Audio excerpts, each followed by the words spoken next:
neurombo haisi nyaya yeviolence asi tangoti tingokuratidzai zvimwe zvatinoita pano pachikoro, but don't try this at home. Ndachikumbirawo vana vemartial arts. So, in the name of Jesus, not in the name of tutors, atafaya bondem Lucas, furaimo pupura Lucas.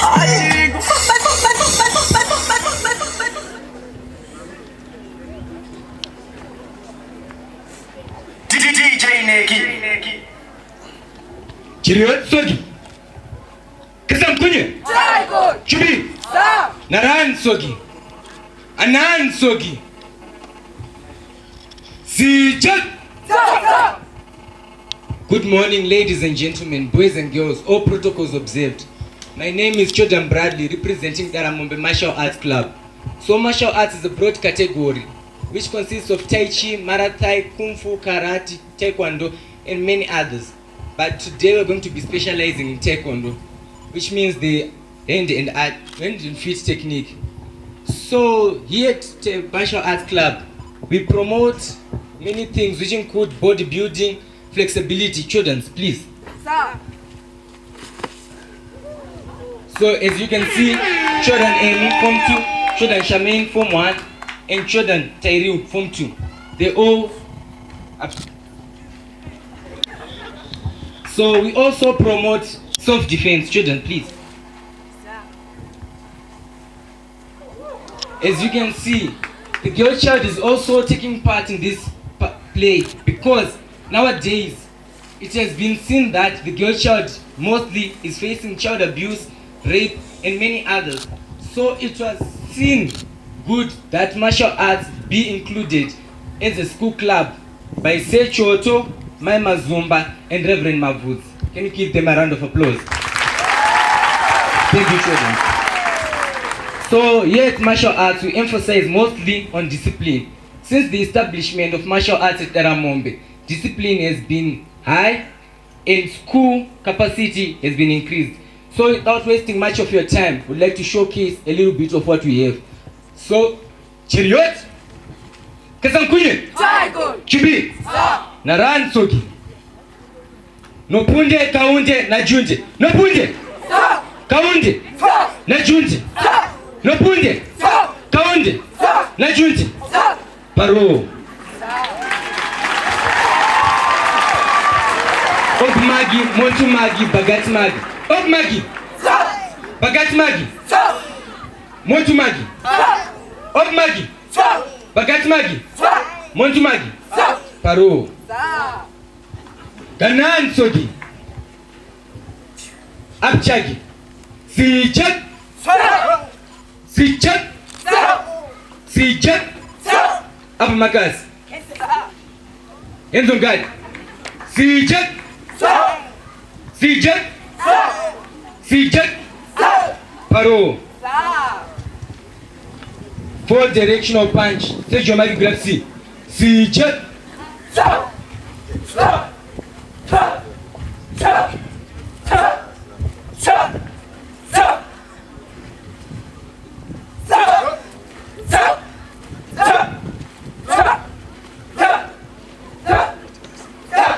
Paro.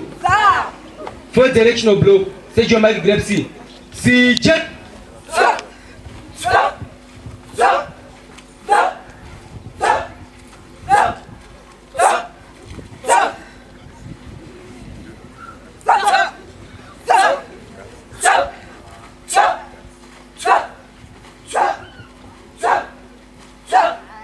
Paro. Change it 2. Say Jomari grab C.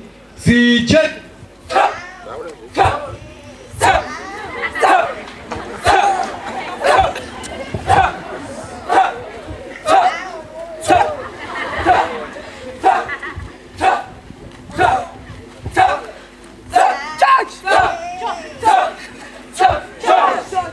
Paro.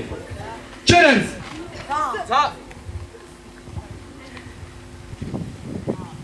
So now we're going to demonstrate what we've been doing by adding a little bit of spice.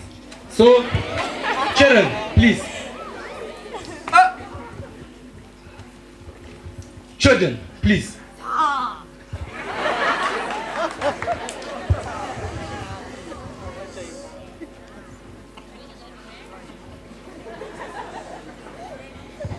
Okay, face the flag. Bow. Face the jury. Bow. Face the ref. Bow. Ganan Sogi. Are you ready? See check.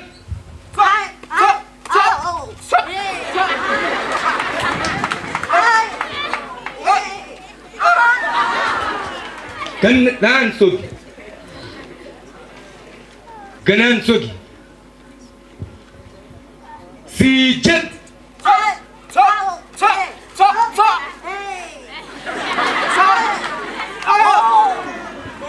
Come on.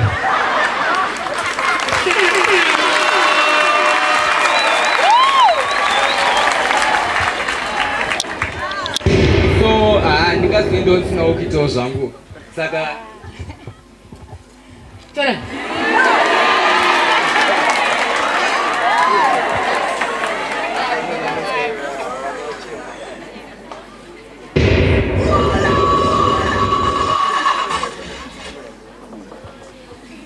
Is the flag? Ba. Is the jury? Ba. Is the ref? Ba. Ganan Sogi. See Jack.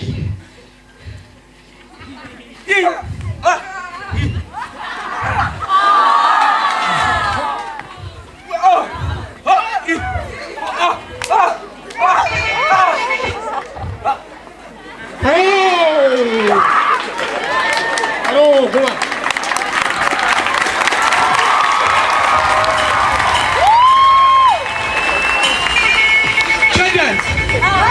Assemble. Chariot. Kasamkunye. Chumbi. So for today, this is just a sample of what we had in store for you. Not saying that it is all, but just a little bit of what we do at Daramombe Martial Arts Club. So it is a necessity for all of you, all ages, to join because it is a good thing. Mentally, emotionally, and physically. So we thank you. Children, come sit down. Thank you.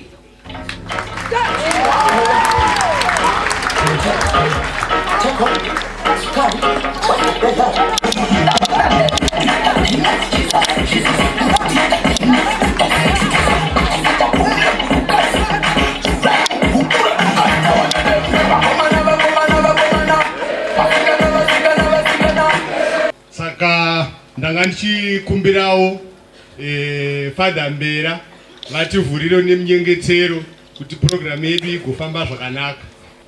Tinotenda vane maprograms pakazi devotion. So devotion zvinoda tichambotanga tataura nemi ndozonamata. Sezvinongoita vanovaka vanotanga vadera mvura vasati vaisa plastering naika. So pa devotion ndichashare nemi zvema minutes mashoma anotevera. Haisi maridzo, it's a devotion. Ndichashandisa Matthew chapter 13 verse 31 ne verse 32. Inoti wakaisa pamberi pavo mumwe mufananidzo achiti ushe hwekudenga hwakafanana netsanga yembeu yemustard yakatorwa nomunhu akaidzvara mumunda make. Iyo iduku kumbeu dzose, asi kana yakura ihuru pamiriwo yose. Inoita muti wakakura ukadaro kuti shiri dzekudenga dzinouya dzichigara pamatavi awo. Zviri kutaura Matthew chapter 13 verse 31 and 32. Iri kungotipa muono wematangiro akaita vhangeri kana matangiro akaita chechi yakavambwa natenzi wedu Jesu Kristu. Kuti yakatanga iri diki chaizvo tichitangira pana ivo tenzi wedu Jesu Kristu nevadzidzi vavo 12.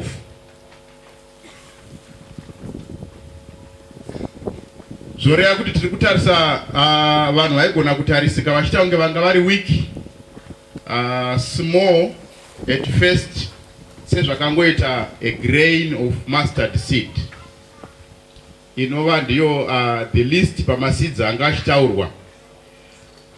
But nekufamba kwenguva mukatarisa muchaona kuti despite kuti Jesu vakasvorwa, vakadzikisirwa, vakasangana nemachallenges akawanda muministry yavo, vakasvika pakuurayiwa, but umambo hwekudenga strangely hunoita a gain ground zvisinei neopposition yanga ichibva from hell and earth.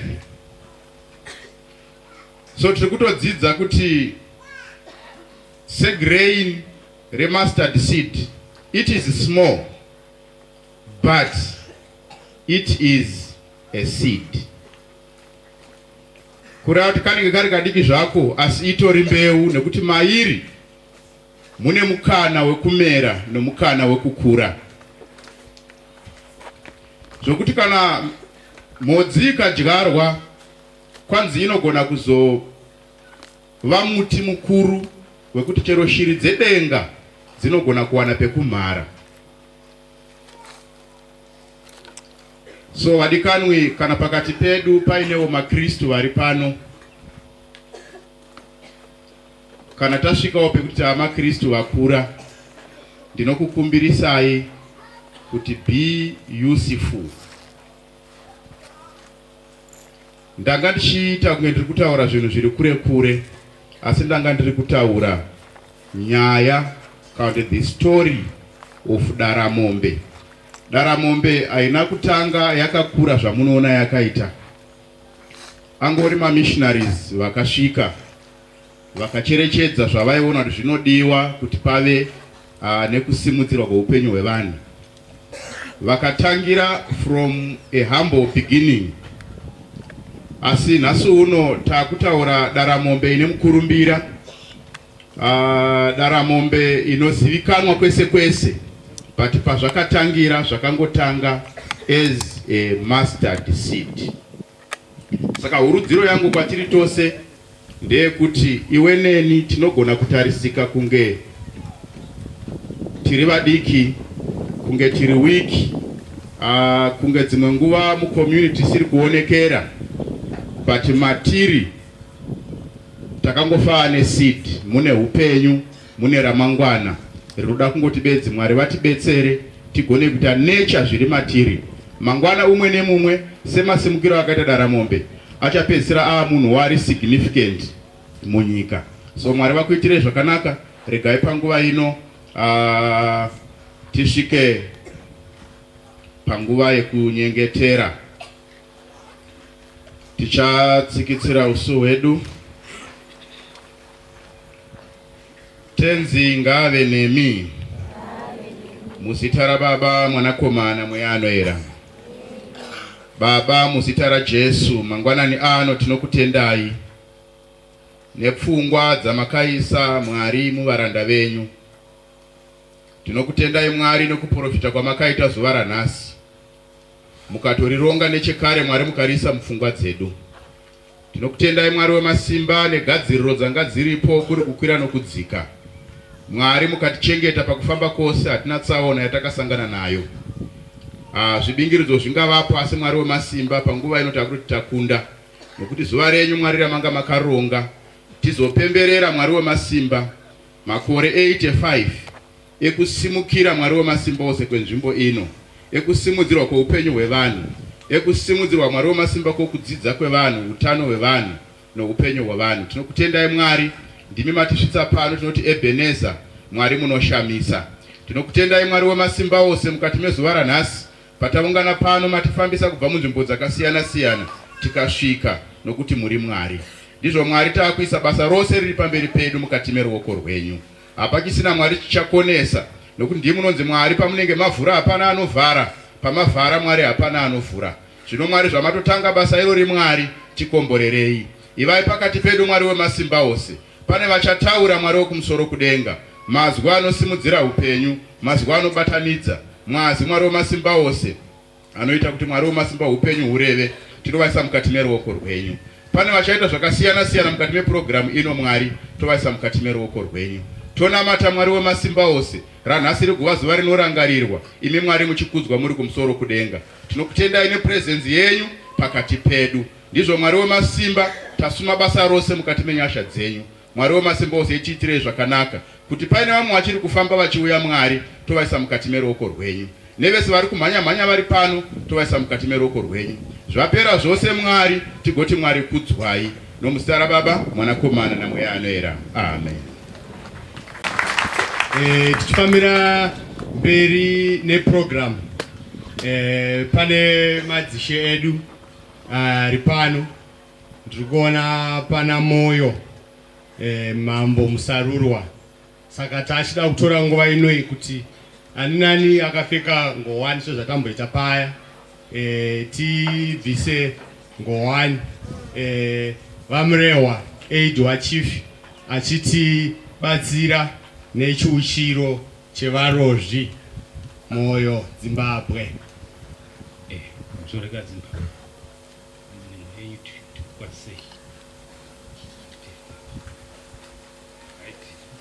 Mombe yedu tinoorova maoko katatu, madzimai orova mururu, rume toorova maoko katatu, mururu kuti tinoita mutatu. Saka ngatiteeri. Handei.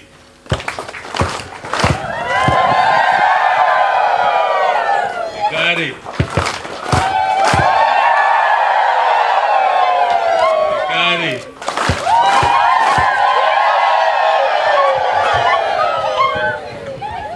Aiwa, tinotenda makadime setichiti makorokoto 85 years Daramombe oye. Tinotenda. Timangozvinzwaka vanoita heritage, icho ndo chinonzi chiuchiro chevarozvi, icho chaitwa katatu icho. Musi weMande mozondiona, ini ndiri muzukuru wavarozvi akakwana, ndozokudzidzisai kuti zvinorevei, zvinoitirwei.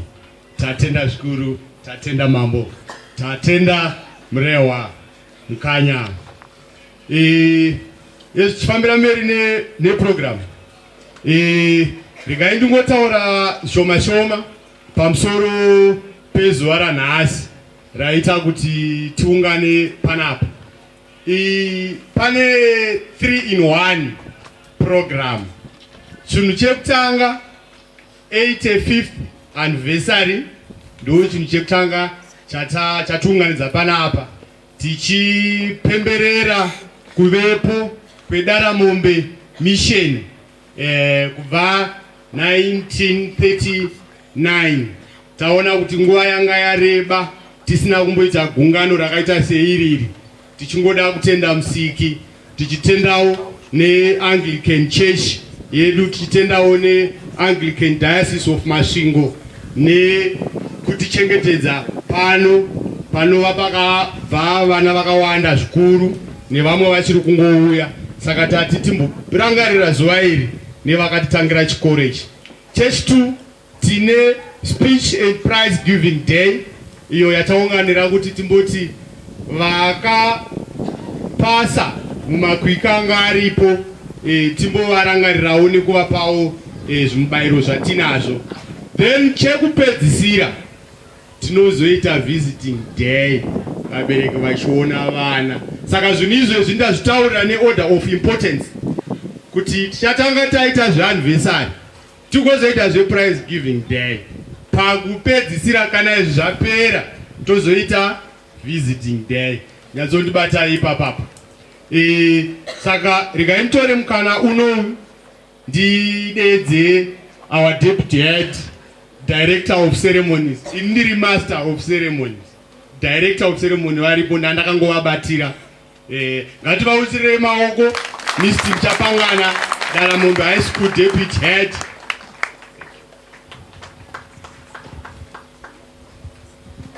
Right, maita basa vasadu, maita basa nekunditiwo director. Pamwe ndanisingambozofi ndakanzi director. Thank you.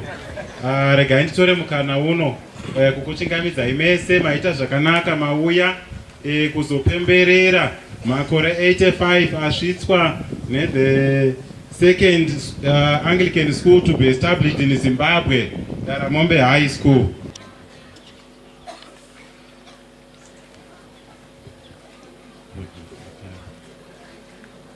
Right, vari pakati pedu ari pekutanga ndi Honorable Senator Rutendo Kondo achitevererwa na Honorable Councillor Rumbidzai Chitongo. Then ari kwekupedzisira Honorable Councillor Angela Nyikayaramba. Then akapfeka black Honorable Minister of Local Government, Public Works and National Housing. Ngatigamuchirei majunior parliamentarians edu. Maita basa vana.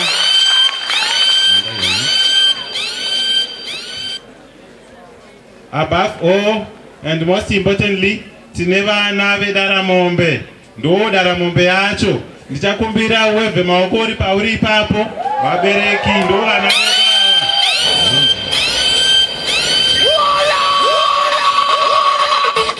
Right, ndisati ndaintroduce mutauri wandichaintroduce pano kuintroducei kumunhu anotevera. Zvinhu zvese kuti zvifambe, basa rese kuti rifambe, zvinoreva kuti pamusha panenge pana baba. Saka regai ndikumbire ndichibva ndasimudza sinyoro baba vatakatya musangane nevabereki muchibva matizivisirawo vaenzi vedu vanoremekedzwa. Ngatiuchirei maoko vatakatya vachisimuka. Zvakanaka. Thank you Mr. Mchapangana. Regai nditore mukana uno kukukwazisai mose makadi henyu maita henyu nekusangana nesu pazuva ranhasi. Ndichangoshandisa kamukana kanaka kuintroduce vamwe vakuru vari pakati pedu. Ndichatanga nemaheads abva kune zvimwe zvikoro. Tingakuonaiwo here maheads abva kune zvimwe zvikoro. Tinotenda vamwe vari munzira vari kuuya, ngativagashirei.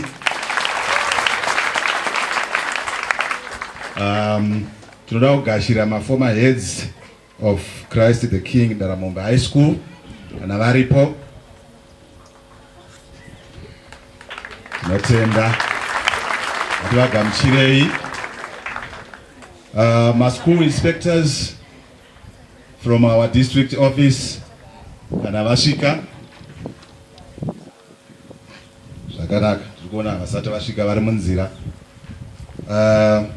Pamusoro pazvo tine mukuru anoremekedzwa kubva ku Ministry of Primary and Secondary Education pa district office pedu, our district schools inspector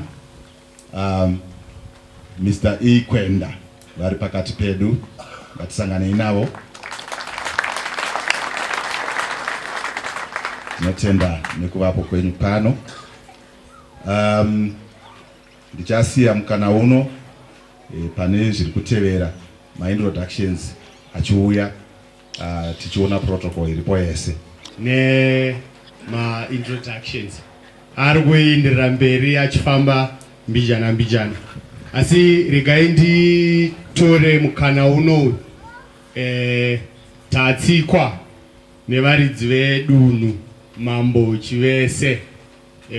Saka ndichingokumbira sezviya zviya zvatinogara tichiita tsika dzedu, tobvisa ngowani dzedu takagara pasi tichicherechedza uvepo hwamambo chivese, tichikumbirawo aid wavo auye timbouchira.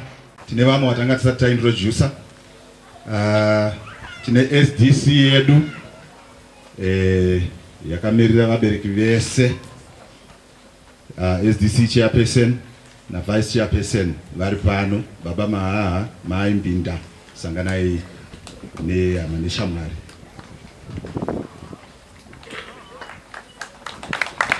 Tivagashirei. Tine Nash chairperson amene kuti vasvika here. Vanga vachiti vari munzira, ndofunga vanosvika manje manje. asi ma-representatives enash varipo, mamahedzi andanga ndichisimudza haya, ngativagashirei zvekare. Tine NAF chapter chairperson vari pano, ngatisanganei navo. Thank you. Responsible authority yedu Christ the King Daramombe mission iri pano zvekare. Pa responsible authority ndichadana our priest in charge, Father George Mbera.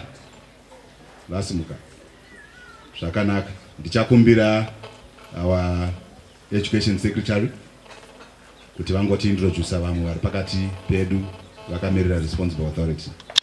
Mr. Takatka, before I introduce you to the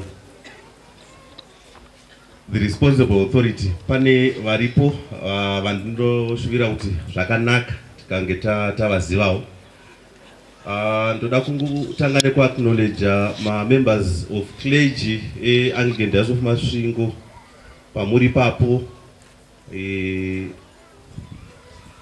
Ndogona kutadza kukuona asi tiri kucherechedza uvepo hwenyu kuti muripo.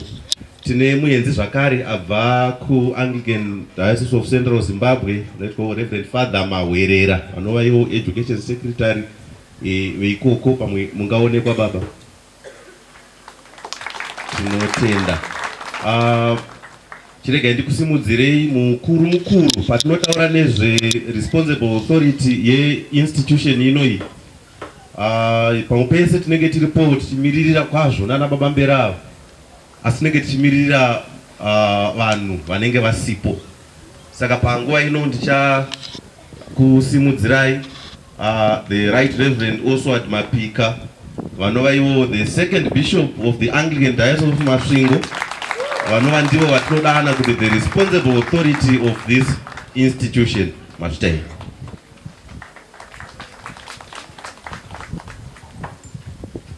Ona pasvika kansela baba Chipangura, sanganai nehama neshamwari, ngatisanganei navo. Former SDC chair Mr. Chivayo vari pakati pedu, ngatisanganei navo zvekare.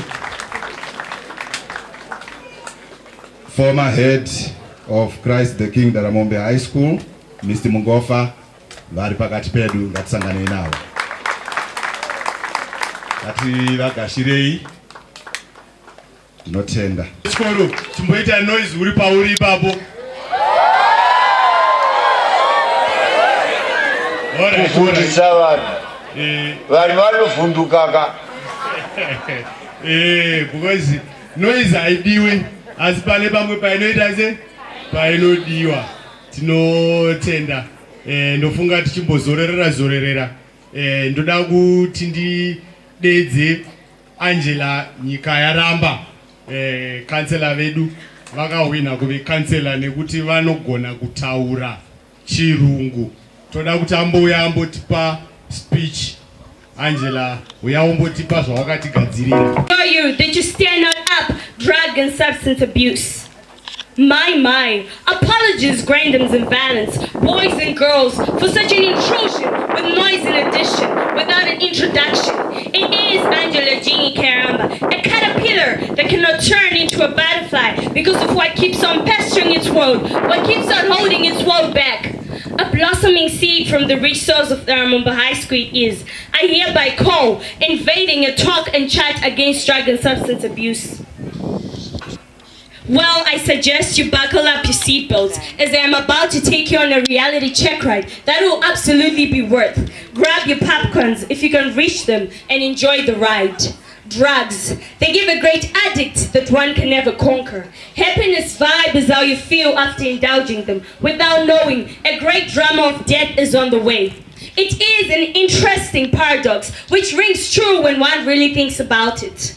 People spend their lives pursuing drugs, looking for happiness, but they find no gold at the end of the rainbow. And if they do, they find it disappears just as fast as the rainbow. out a deep sense of admiration, gushes out a deep sense of shame and anger. Reputation as well. Wouldn't want to be known as a drunkard in the streets. Ladies and gentlemen, boys and girls, a human being is a deciding being. Let us fight drugs before they fight us. Let us destroy them before they destroy us. Ladies and gentlemen, I know everything I've said has been said before, but since nobody listens, we have to keep going back and beginning all over again. As our journey draws to a close, I would like everyone to look through the window and see what a beautiful place it is without drugs. Ladies and gentlemen, we have indeed reached our destination. With this, I curtsy.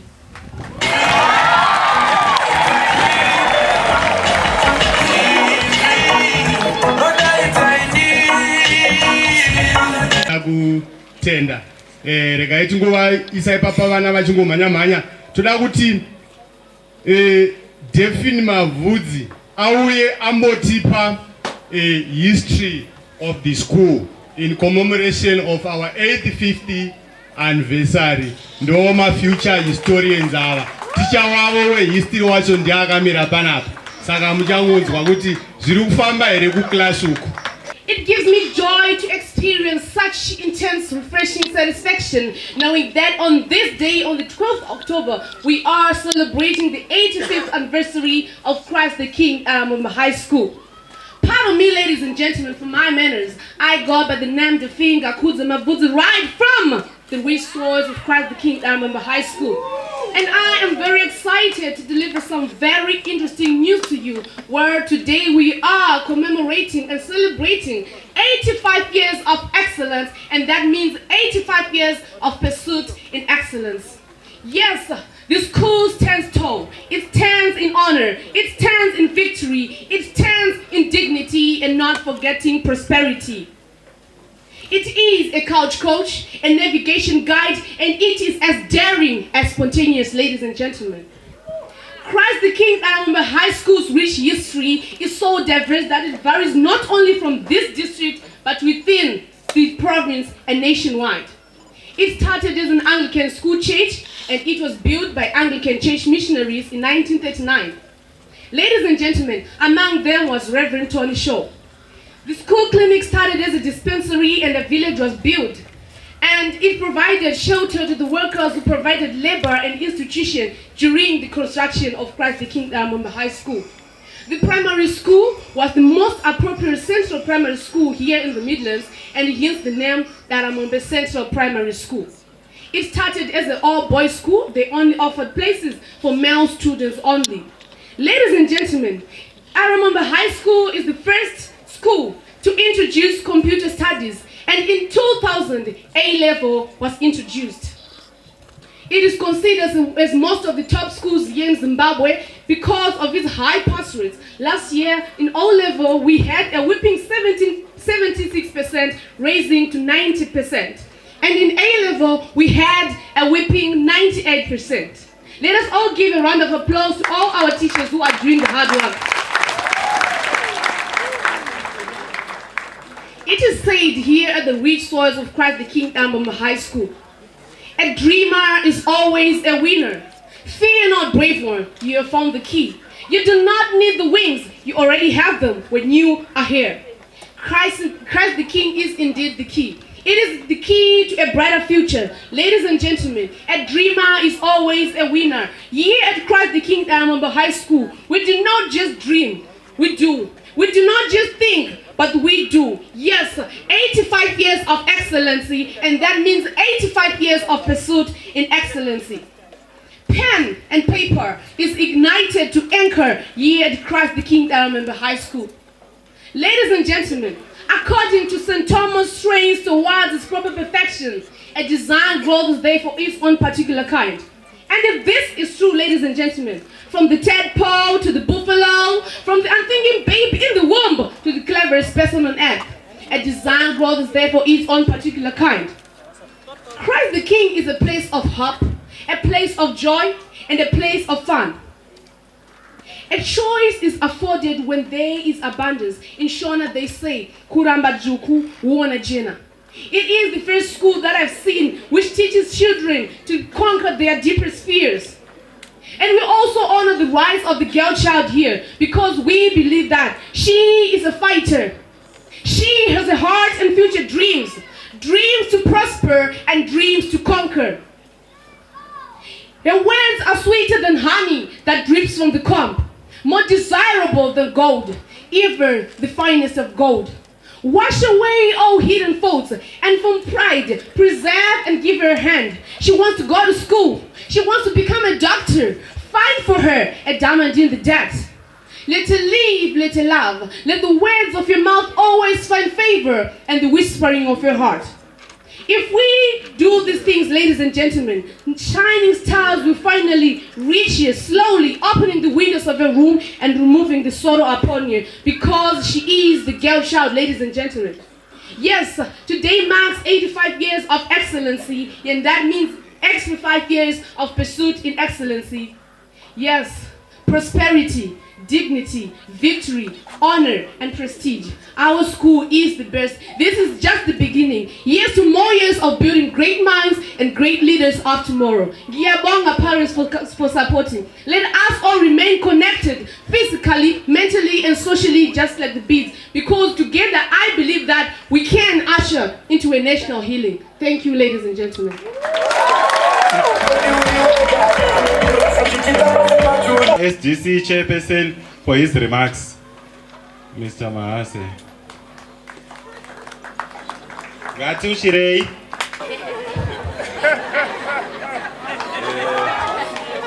Akutochikisa nekamfana kabva ka. Kamfana kakataura ka. Vakaoma kuteerera ko munhu anogona kutaura zvakadai.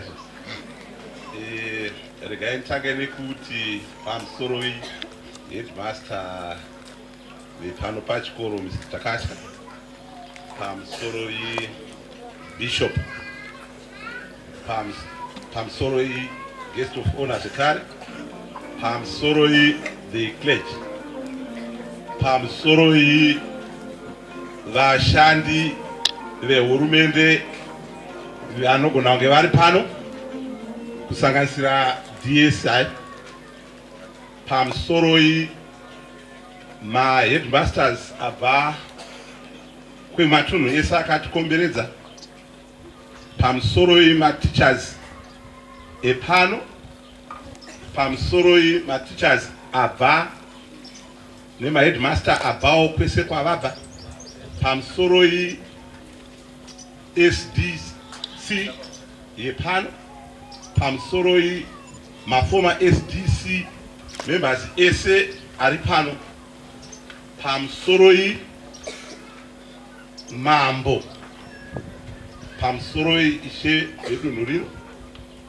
ndichiti pamusoro ezvemadzimambo ese anogona kunge atiunganira pano sekudzwa kwavaita, pamusoro vana old students dzepano paDaramombe zvadai kutikuta pano, pamusoro vabereki veDaramombe, pamusoro vana ndimi munoita kuti tive pano. Pasina imi hapana chikoro. The three pillars of education. Pillar number 1, vana.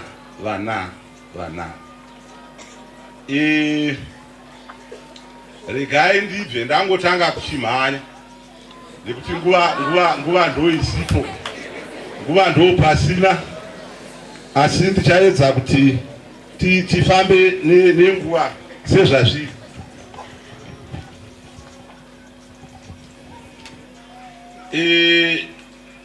Ndinoda kutanga kutsanangura donzvo reSDC. SDC, role yeSDC ndeyekudeveloper, to promote, to create, to maintain and to repair kuti chikoro chirambe chakamira. SDC is geared to do anything to create a conducive teaching and learning atmosphere, but with complete parent satisfaction. Kutofadza mutengi kana pasina kufara kwevabereki zvinhu zvacho azvizonyatsoiti. Vabereki ndo vamwe vanoti supporta number one stakeholder. Uyezve SDC inofanirwa kuoperata iri pamutemo weministry ichiteedzerazve mutemo weresponsible authority. Saka ndinoti ndo mashandiro anotarisirwa kuSDC. Andinovimba kuti isu tiri kuzama kuti tiite. Zuva ranhasi izuva rakakosha hama wadiwa. Tambonzwa kunzi 3 in 1. 85 years prize giving nevisit.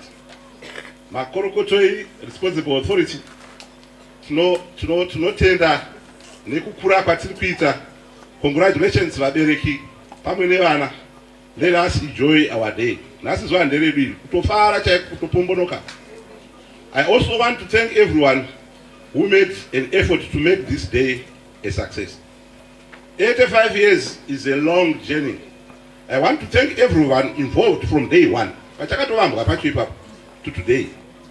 It is more like a relay race. The battle stick was handed to many, be it teaching or non-teaching staff, up to SDC. Pane zvinhu zvakawanda zvakaitika pa 85 years.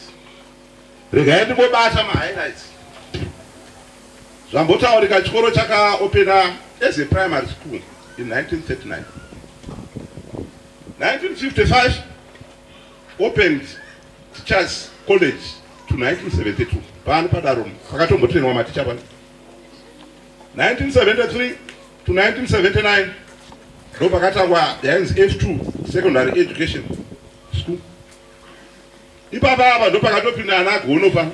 Vaive pano ana Gideon Gono. Ana baba Francis Machada, Charles Mugoshi, the great author. Vaive pano.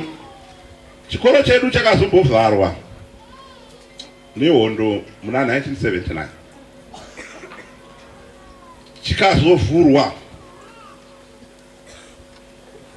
officially na baba Bishop Peter Hatendi. Panguva yacho iyoyo ndaitoro mwana wechikoro panapa. Ndaona Francis Nimura ari panapa. Taive naye ana Oliver Masai. Taive nawo pakavhurwa officially reopening yechikoro chedu. Pane zvinhu zvakawanda zvakaitika pano paDaramombe. 1991 ndo pakaitwa water supply master plan kuti mvura inyatsoonekwa kunzi yakusvika kuvana zvine mutsindo. 1994 electrification yeDaramombe ndo payakaitwa ikakomishinwa by the late His Excellency President R.G. Mugabe. Vaive pano. 1996 introduction of computer education through Stephen Ibs. His father was once a headmaster here. Murungu yakazvarirwa pana. Akazouya akatibatsirawo kuti tiite izvi. 1999 first A level classes. Tine zvakawanda zvakaitika. Nangoti ndibate muchidimbu. Tine vakaita mukurumbira. Hanzi dzakaita mukurumbira. Pano pane zvakaitika zvakawanda. Pane vakadzidza 85 years dzakawanda. Asi tine vamwe vatinogona kungobatawo vatakasangana navo. Pane murume akaita 20 years. Pa 85 idzodzo pane akaita 20 years ari panapa. Baba vaMujuru.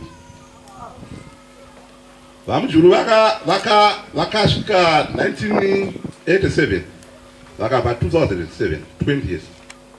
Vachisvika pano pass rate yaive pa 6%. 6%.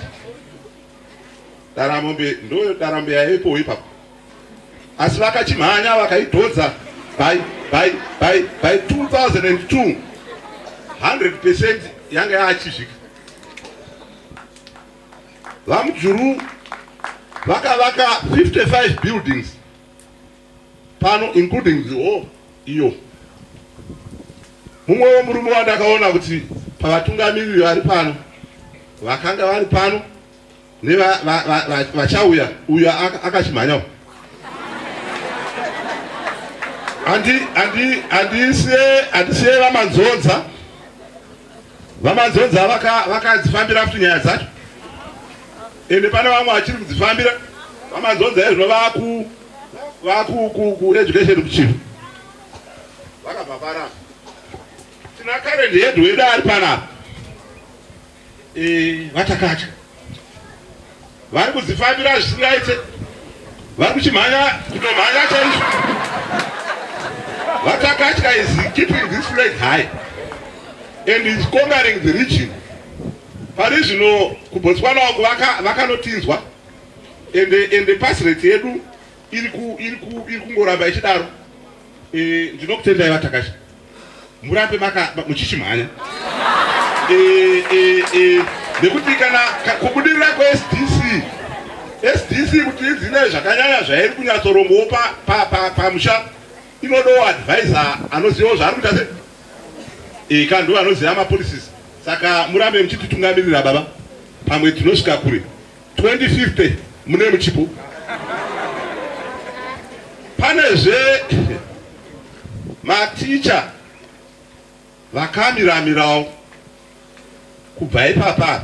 Handina hangu akawanda handoda kutaura but tina vamwe baba ivavo ndichatombovasimudzira nekuti vari pano vamakuyana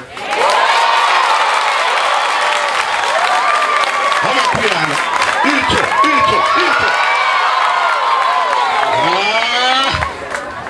vamakuyana vavaya panapa 1988 vachiri pano mesi guru murume unova masomo ukanzwa uchinzi mwana wako ari kudzidziswa namakuyana iti yes kwete kuti ndiri kuti vamwe havagone but ndati hwereshenga ndovadhara vakadhara zvokare. In 2007 vamakwana vakawina national best teacher O level. Icho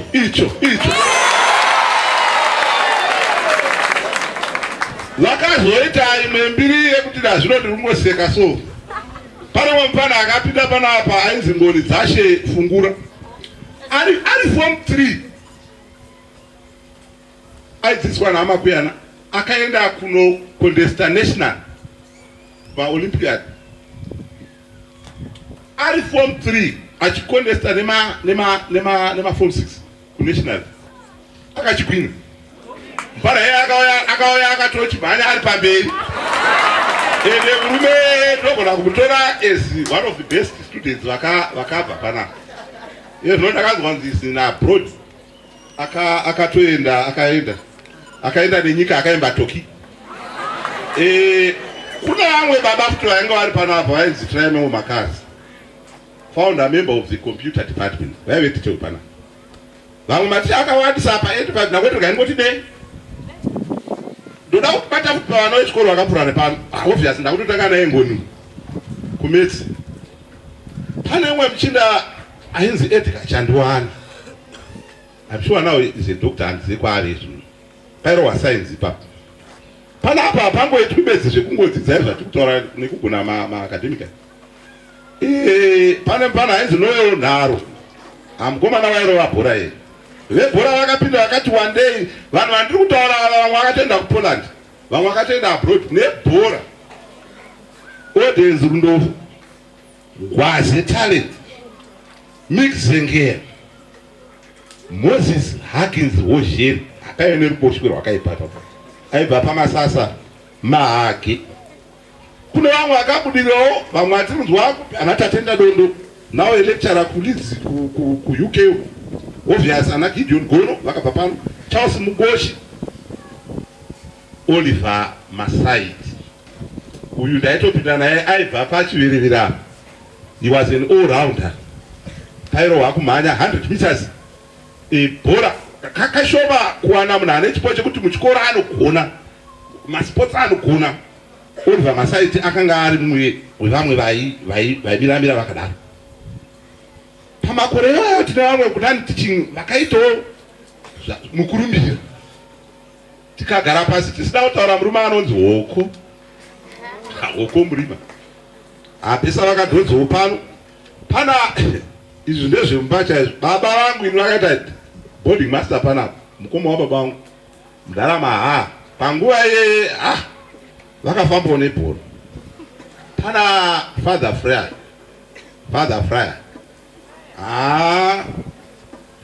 baba vakasimudzirawo Daramombe panguva yavaive pano. Tine ma-SDC members akapfuurawo nepano, Francis Machada, pana baba vachipuru vaive lokawu ivavo. Tina baba vaAustin vaMuzaruru vaive pano, some are late. I see between those bricks there is a lot of their sweat. My SDC members iwayo akaitawo mukurumbiro. Tine vamwe vari kutofamba panguva yanhasi, vamwe vokuti kana pakanzi chii izvezvi pakareti SDC iripo, pane vamwe vanombotidonetera vachitibatsirawo nezvimwe. Kusanganisa zuva ranhasi tinotori nezvimwe zvatakapiwa neimwe memba itori pano, vice chairperson vamberi vari panapa maimbinda. Tinokutendai nezvamuri kutiitira, murambe nechido chenyu kusapota chikuru icho. Vamwewo vakaita mukurumbira, vamwewo vari kumhanya. Pa85 years ndambobata-bata, nhasi tichasangana neprize giving. I want to congratulate those who are going to receive prizes and medals. Makorokoto, today you are now famous. Your fame rests on solid personal achievements. Keep it up and remain focused. To those who are not going to make it to the podium, please don't despair. Failure simply gives you another opportunity to start again, but of course, more diligently. Ramba uchiseva, pasi pemuriwo pane nyama. Shinga zvinoita. Chikuru ndechekura chekunzwisisa panoti nguva oro season. Usachive ari kunguva yekukohwa, iwe uri munguva yekudyara. Mirira nguva. Vari kukohwa musaseke vari kudyara. Pamwe kana vokohwa vachakohwa zvakapetwa ruzana kudarika iwewe. Nguva haifanani hama. Mwari vanotipenyera panguva dzakasiyana. Nzwisisa panoti season yako. Saka ndinongoti zvinoita. Rambai muchishinga vasingawande nhasi. Handigoni kugara pasi tisina kutenda the 3 pillars of education. Of course, pillar number 1, vana vedu, thank you for your behavior. Stay away from drugs and alcohol. Pasi netumbwa, uka, mutoriro, please stay focused. Pillar number 2, my teacher, teaching and non-teaching staff. Sanganisira admin. Rambai muchichimhanya, ndimi muri kutitungamirira, ndimi muri kuita basa riri kuitika pano. Ndinokutendai, rambai muchichishingirira. Keep the flag of Daramombe high. This is Team Daramombe. Thank you guys for keeping our flag high. You are working very hard, day in, day out, to maintain good standards here and producing desirable results. Now Daramombe is standing amongst the giants in the region, Pamamonya Ipapo, because of you, of your sweat. You are my cup of tea. And to our head, Mr. Takacha, thank you, sir. Your vision is great and your approach smart inotangira kutsoka. Rambai makadaro. Pasi papapa ndopane zvese. For SDC to maneuver, we need a good advisor. Thanks for taking you Daramombe to another level. Tinokutendai. Rambai makadaro sijoro. Muri kugoni. Ndichakutegerai pata. Rereti. Zvinodakadza zvamuri kuita. Pillar number 3. Ndoda kutenda my parents, our number 1 stakeholders. Thank you for your support. You are the cornerstones of Daramombe. Thank you for an improved fees payment pattern. Your support is very vital. I also want to thank the responsible authority for everything. Rambai Makatitsigira, Bishop, the team tinoimba nemi. I don't want to promise to pull the moon from the sky. Ladies and gentlemen, I promise better things to come. Things will never fall apart here. We never say die at Daramombe. Daramombe is a giant, is a giant that will never sleep. The best it was, the best it is, and the best it will ever be. The excellence of execution. Daramombe, the school of the rising sun, where the sun never sets. I thank you. Now, ndiri MC. Kumamunya ndizokwana asi pa MC apa ndiripo. Ndatoone zvimakoreo zvakusvika 15 ndakamira pa MC saka ndiri kumhanyawo. Kwewe mwana wechikoro uri kumhanya uri papi? Mhanya uri ikoko. Zviite handiti ugopindawo mumabhuku ari kutaurwa nemasta ari kuitwa se ari kutaurwa. Tinokutendai, tinosvati zvedu chairperson Manyama. Chairperson Manyama. Ndofunga mangonzwa DJ Neki vangoro vakasonga kakarerekera neikoko kuti chibaba icho. Tinotenda ngativauchirirai maoko SDC chairperson wedu.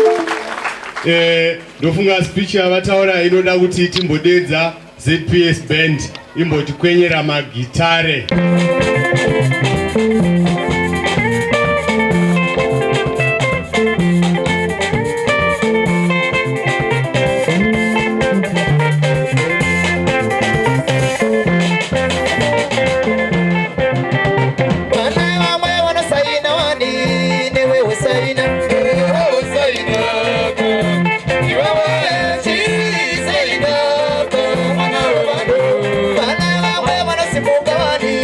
Vajitamba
Tinotenda zvikuru neZPS band. Mazvoona kubasa kwamai kune basa. Havanoiti bedzizve kuchengeta vasungwa. Kunofarwa. I think I joined the wrong profession. Anyway, tinotenda zvikuru. Ngativauchirire maoko. All right. Tichifambira mberi neprogram. Regai ndidedze mumiririri weDosa Daramombe Old Student Association angotipawo speech yake muchidimbu. Thank you, Master of Ceremony. Ndinoda kutanga nekuremekedza madzimambo edu nevanoremekedzeka vese varipo. For the sake of time, ndongoti all protocol observed. Saka nhasi madzokera kumba muchangoti tadziteudzwa na protocol tese. Noti ndati all protocol observed. Ndakamirira pano, ndakamirira sangano revana vakadzidza paDaramombe. Rinonzi Daramombe Old Students Association. Ndakamira interim chairman wesangano iri. Zvizhinji zvataurwa naSDC chairman zvema-achievements akaitwa nechikoro chino. I'm very proud to be a product yechikoro chino. And kana uri mwana unoramba uri mwana. Ndakapedza A-level yangu panapa mugore ra2002. Zvinoreva kuti vana vazhinji vari pano vanga vasati vazvarwa. Asi chikoro chakatanga 1939 nenhoroondo yamanzwa. Pane vana vazhinji vakapfuura nemaoko echikoro chino. Saka ndoda kuti nditaure kuti isusu seDosa tiri kuuya tichizo chinangwa chedu ndechei uyezve patinokwanisa kuti tibatsire chikoro ndepapi. Kwatiri kufamba kune zvimwe zvikoro tavo vabereki, chero ndiri mwana nhasi pano, asi tiri vabereki tine vana vari kune zvikoro zvakasiyana siyana. Tinoona ma-old student associations achiita zvinhu zvakawanda pachikoro. Asi for a long time chikoro chino chachisina association yema-old students. That's why manzwa ndati ndiri interim chairman. Kureva kuti ndakafanira kubata chigaro tichigadzirisa kuti sangano redu rinyatsova properly formulated rive neconstitution uyezve riwane kudyidzana nechikoro neresponsible authority nevabereki. Ndakambotaura naheadmaster tikati tichazowana nguva yekuti tiite musangano kuti tione tingashandidzana sei, asi pane zvandango nditaura zvatisiwe naSDC chairman vataura nyaya yamurume anonzi Tendai Stephen Ibs anova one of our members akazvarirwa pano 1951. Akadzidza pano, baba vake vari headmaster pano, ndiye zvakare akaita kuti chikoro chino chive necomputer lab pave nemakombiyuta.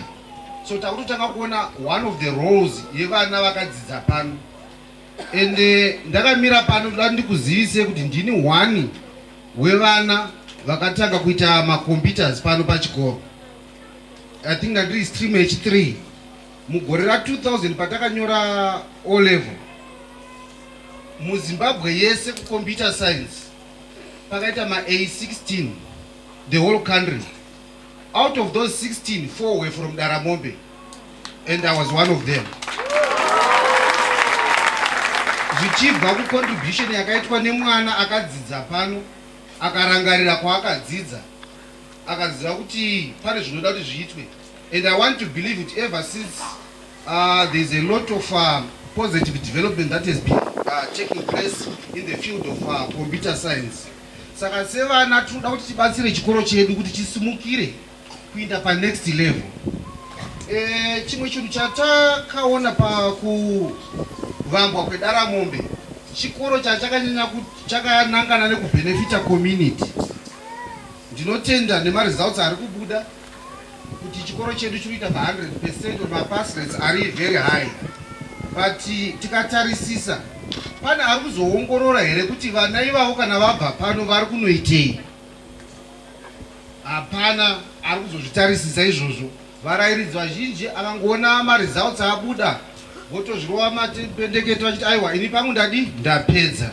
Saka tiri kuona kuti vana vazhinji vari kuti vakabva paDaramombe pavanonopinda munyika havana umwe anovabata ruoko kuti munin'ina wangu ini ndakapfuura nepawakapfuura napo, rega ndikubatsire. Mumayunivhesiti mavanoenda vanosvikosangana nemachallenging times, havana a helping hand or someone to tend to. Saka tiri kuti sesu to old student association tinofanira kunge tiine structure yekuti mwana achipedza A level kana achipedza O level pano anofanira kunopinda mumaoko emadzikoma ake vakapfuurawo nesystem ino. Vamwe vacho vane zvavakutoita munyika, vamwe vacho vatove nemakambani. So hazvibatsiri kuti mwana akabva paDaramombe patinoita marecruitment totora vana vakabva kure kure, saka chinango chechikoro kubatsira community. Saka tiri kuti toda kuti tirambe tiine that oneness. I think every year pari kubuda maybe vana 100 pa A level. Tikatarisa maybe kuti kubva the year 2000 vana vabva panapa from that year kusvika izvozvi vari kuda kutosvika 10,000. Pakada kuti paitwa fundraising tikati mumwe nomumwe mwana angobvisa $1 chete for fundraising, imari inokwanisa kuti ivake zvinhu zvakawanda pano pachikoro. Saka tiri kuti toda kuti tishande nechikoro tichibatsirana. Zvatauya kudaiwo tauya kuti tizozvirepresenta kwamuri responsible authority, administration yechikoro nenharaunda kuti taveko. Kana manga musati mambonzwa zveDaramombe Old Student Association taveko, toda kuvawo part of the development yechikoro chedu. Chimwe chinhu chatiri kuona chiri kusarira kumashure pachikoro chedu, zvatiri kuona zvikuitwa nezvimwe zvikoro, tati chinangwa chechikoro chino chichiiswa chitanga chiri chekusimudzira nharaunda yeDaramombe. Asi tikatarisa mucommunity yatinaro, how many enterprises are owned nevana vepano ari kubatsira community ino. Chimwe chinhu chatondishamisa tichisvika panapa ndaona pari kunetsa network yemafoni, asi mukatarisa kumaengineers eEconet kune vana veDaramombe variko. Zvinoitika sei izvozvo? Road yatafamba nayo kubva uko iroad yakashata chaizvo, asi mukatarisa kuZinara kutop management yeZinara tine vana veDaramombe variko. Zviri kufamba sei izvozvo? Saka tiri kuti ndapave nekudyidzana pakati pechikoro nevana vari kubva pachikoro. Ngatisangosairira vana kuti zvavapedza vakabudisa magood results. Vamwe vacho vari kubudisa magood results tiri kuzoteera here kuti muupenyu vari kunoitei. Saka toda kuti tibatsirane nechikoro, tivake chikoro chedu. Manzwa muchitarodzi kune vamwe vana chiremba vakati one day ende vari kunyika dzakasiyana-siyana vakabva pano paDaramombe, but tikaenda pachipatara pedu apa togona tozoti hapana mishonga. Saka takuda kuti titore Daramombe to another level now yekuti above and beyond academic excellence. Takuda kuzoti chipatara chinorapwa cancer muZimbabwe yese ndechepaDaramombe, being sponsored nevana vepaDaramombe. Takuda kunzoti makambani ari muchivhu ari kuoperate ari muno ari kucreatwa nevana vepaDaramombe. And takatotanga tatoni mamaenterprise atinawo. Ini nhasi kwandarara chaiko chaiko iloji yemwana akabva panapo ende iri kumanejwa nemwana akagraduata 2011 pano, iri kubvumburwa kwa it's still a new lodge. Asi ndo zvatiri kutaura izvi kuti ngatitangarire kwatakabva. Kune vakaita masacrifice kuti mission iyo inge iri pano. Saka umwe noumwe akaita play their role, we are going to build a better community. Madzimambo, tauya kuno sevana venyu, toda kushanda nemi. Inini personally tine madzimambo atiri kushanda navo vakawanda, vana Chief Makumbe, the late Chief Makumbe, vana Chief Mugabe. Tiri kuudza matourist munharaunda. Chechida kuti pamunotonga matare enyumba yapaya, vanhu vekunze vanoda kuzvionawo izvozvo. Ndino kuti pano paDaramombe pane ma-rock art iri kusero. But so far marisiva matourist vangani naye vatakatya. Mukaenda kuUK ndakaisa kune imwe nzvimbo inonzi Stonehenge, amene vanoita geography, I think you read about that. Kune matombo 3 chete anongoonekwa nevanhu. But that place receives 100 million visitors a year. Kune vanoona mamovie, ndoko munoziva Hollywood. Saini yakangonzi Hollywood yaya. Pamwedzi inoreceive 20 million visitors vanouya kuzotorwa picture vari pakanyorwa nzi Hollywood. Saka tiri kuti tine chikoro as big and as great as Daramombe that has produced and done so well. Why are we not marketing that? My services beyond chikoro nemasports zvatinokwanisa kuti provide ndezvipi sechikoro ndonyaya yatavinga pano. So ndofunga kuti tichashanda zvakanaka and tichange tiripo. Ndatenda.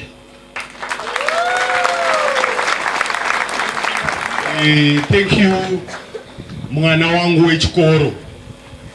Ndinotaura ndichidaro nekuti mwana wechikoro zveshuwa.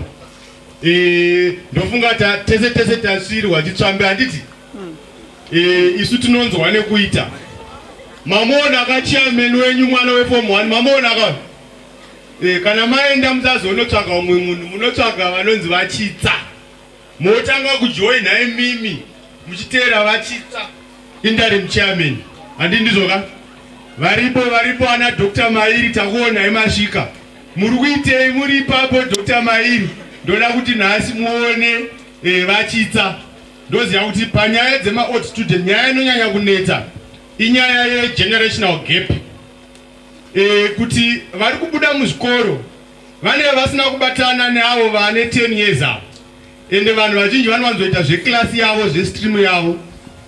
Ndoziva kuti vabereki vari pano vakawanda vedhosa. Onai vachitsa nyaya idzi dzitese dzifambirwe tiite kunzwa nokuita. Tinoda kutendai. Pari zvino takamirira kuti headmaster vatipe head vedu vatipe report and part of the history of the school. Tachikumbirawo vana veprimary school muti kasikasi muuye.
tinotenda.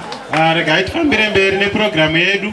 At this moment in time, regai ndikumbire heads vasimuke vazotipawo maremarks avo. Ngatiuchirei maoko heads vachiuya kuzotaura nesu. For affording me this opportunity to share my thoughts, views, opinions with all our guests here. But before I do that, I want to introduce some members who have just arrived from one of the departments in the mission. We have a sister in charge responsible for manning the clinic and all health related matters. Sangana Inevan, sister in charge. Katiwa Gashirei. We have our NASH chair, Lashika Zikari. That is Sangana Inavo NASH chair. Pama partners, angachitaura kuti ma partners regai nditaure kuti tine vanotitira rimwe basa rakakosha kuchengetedza ma financial resources edu. I'm talking of CBZ Chivo.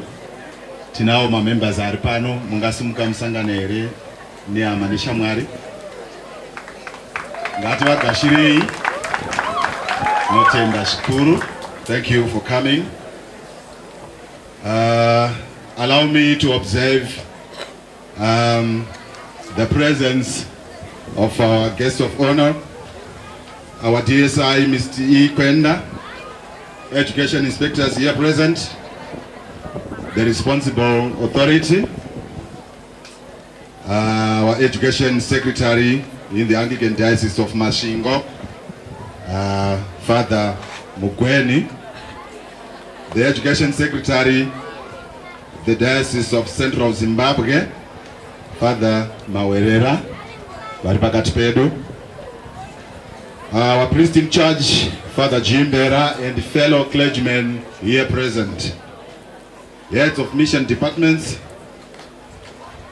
the School Development Committee, heads from other schools, former heads of Christ the King, Daramombe High School, our NASH chairperson, the NAF chairperson, teachers from other schools, Daramombe High School staff, Yetmen Mdavanu, Yetmen Mzamiri, Chief Msarurwa Moyandinjo, Chief Chivese Signor Mroro, partners of Daramombe High School. Daramombe Old Students Association is represented by Mr. Chitsa, parents and guardians of Daramombe learners. Pamusoro pazvose ndo observer kuvapo kwevana vechikoro veDaramombe High School. I will start with the obituaries. As a school, as a mission, we recently lost one of our senior ladies, Mrs. Masendu, due to sudden death. May her dear soul rest in eternal peace. We want to take this opportunity again to remember all those whose souls have found solace in God's hands for the service they have rendered to Christ the King, Daramombe High School, in its entire journey to this day and beyond. These include, among others, our former BESA, Mr. Wokomrimwa, our former head, Mrs. Damba, nevamwe vazhinji vakashandira musha uno tinongovarangarira zvekare. The theme of our celebrations is taking education beyond the horizon. I'll start with the enrollment Teaching staff, we have 20 male teachers and 15 female teachers, a total of 35. Non-teaching staff, 16 male, 7 female, 23 in total. Our students, we have 370 boys, 344 girls, and the total is 714. Christ the King Daramombe High School was founded in 1939, and today we commemorate the long history of the school from its foundation to the present moments and beyond. The church laid the cornerstone for the giant institution, instituting religious and academic education without ignoring the artisan skills such as building, carpentry, and a bias towards agriculture. And then that was called F2 education system. These artisan areas have remained in our curriculum as we encourage self-reliance as an exit skill that learners who pursue these practicals can live on with, in outside world. Community relations. The school has established a non-selective culture as a way of embracing all stakeholders despite rank, religion, and status. We acknowledge the importance of our chief and his entourage of headmen, village heads, the councillor, and other community leaders and members with whom we engage in order to keep our system afloat. We constantly link with government ministries and departments, among others, as a way of enlightening our children on the role these departments help in shaping their lives. Some of our clubs, such as the Interact Club, have outreach programs where they relate with the community through various activities, such as assisting the needy to realize their worthy cause in life. I'll talk about my predecessors. Every organization has had important figures who have been torchbearers in ensuring the organization becomes a fortress whose walls cannot budge to forces of tension and compression. I salute their astute leadership and dedication to duty of nurturing the young without corrupting their minds. We cannot have the role of honor without inscribing the following names. I'll take the names from time immemorial to the present. Mr. Bosha, Mr. Jola, Mr. Dangen, Mr. Mjuru, who happens to be the longest serving head. I think you have heard that from the SDC chair. 20 years in total serving Christ the King Daramombe High School. That's Oko. We have Mr. Mungofa. He is here with us. Mr. Mungofa, thank you. Mr. Javangwe. Mrs. Damba. I've mentioned your name when I was on the issue of obituaries. Mr. Tabengwa, again, the late. We have Mr. Manzonza, who now happens to be a schools inspector at our district office in Chivu. Mrs. Chikasha, here present, my immediate predecessor. Thank you, Mrs. Chikasha. Without these members, Christ the King Daramombe High School could be something else that wouldn't have made you gather here. I want to thank them so much for the work they did, and so much for paving the way for me to be here with you today. Had it not been for them, otherwise I wouldn't be here. Let us give them a big round of applause. The SDC. Throughout the ages, the partnership between the school and the parents has seen immense transformation of the school and the mission per se through the unwavering support from our parents. Timeous payment of fees by most of them has helped the smooth flow of actions and processes in the procurement of requisite material for academic, co-curricular activities, as well as infrastructural development.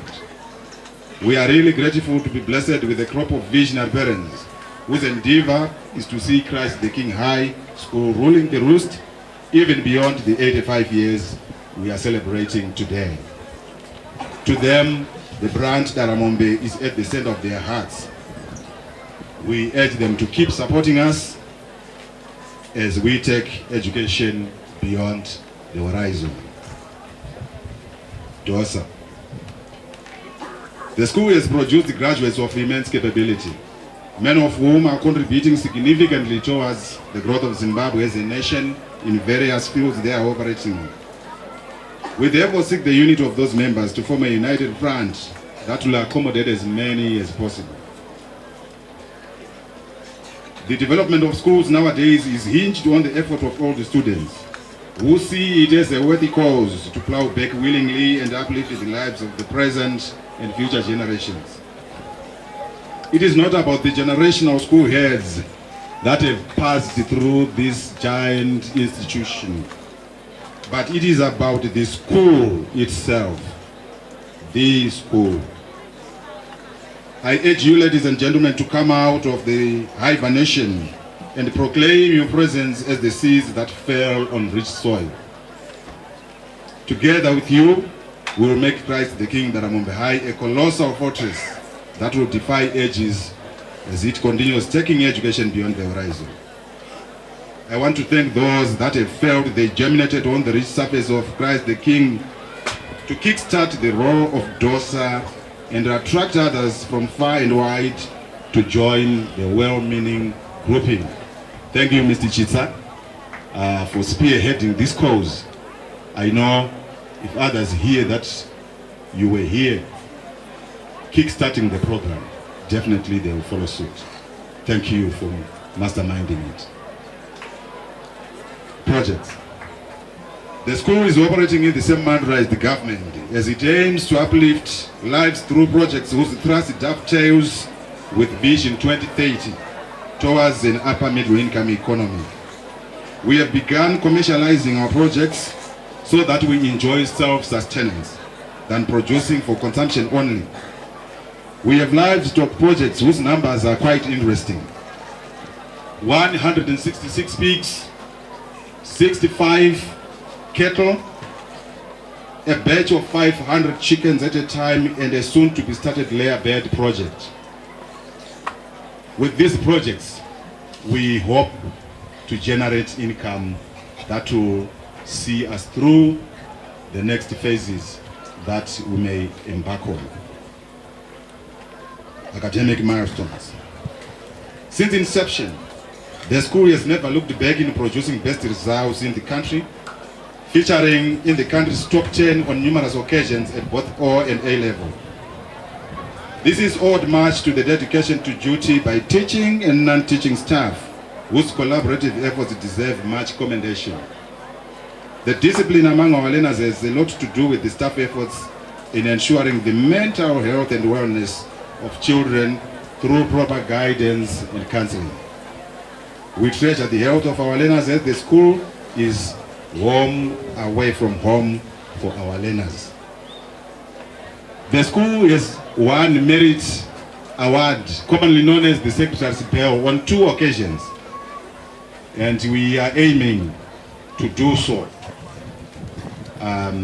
for the 3rd, 4th, 5th, and other countless numbers that I cannot pronounce here. We are the school of excellence, and nothing will stop us from doing so.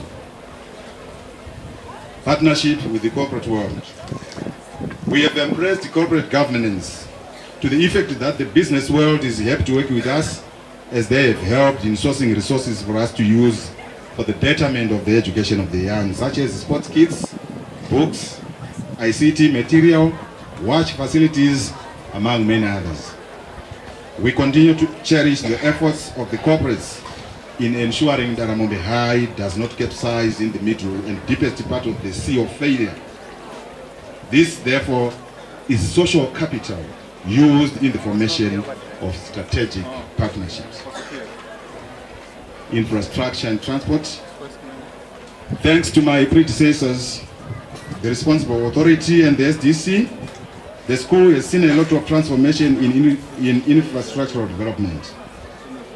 Most of the buildings have weathered many storms, but they look rejuvenated, like models on the natural podium before adjudicators due to constant facelifting.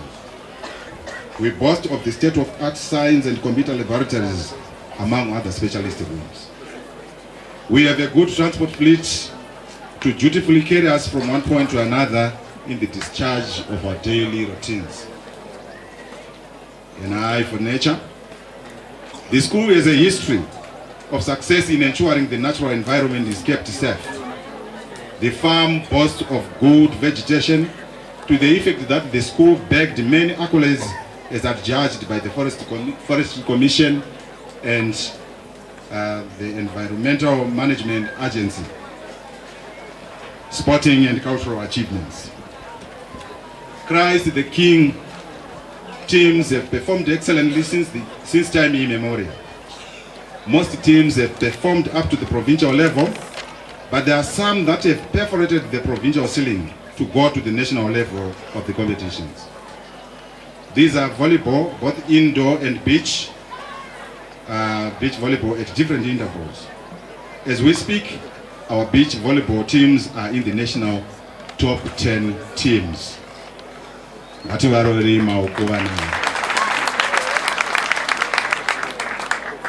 Our Queen Soccer team reached the semi-finals of the national competition and are ranked 3rd in the country. Hats off to our players and the coaches that have taken them thus far. The quiz team has defied odds to go regional and international. They shook Southern Africa in December 2023 by becoming the champions, scooping a trophy and $45,000 worth of scholarships to study at Indian universities. In August 2024, they went to Eswatini and brought home a bronze medal and scholarship value worth 24,000 United States dollars again. They are going to compete in the World Series competition in Botswana in December 2024, and we wish them the very best. Hats off to the team members and the patron, Mrs. Shasha. Vamwe havavazivi maishasha neshasha dzavo. Ndongokumbira maishasha mungosimuka musangane nehama dzedu dzese dziri pano vazive kuti ndo kuri kubikwa kwizi dzacho dzatiri kutaura idzi. Mai miribidi simukai vazive kuti ndo kuri kubikwa makwini esoka uko atanga tiri kutaura nezvavo.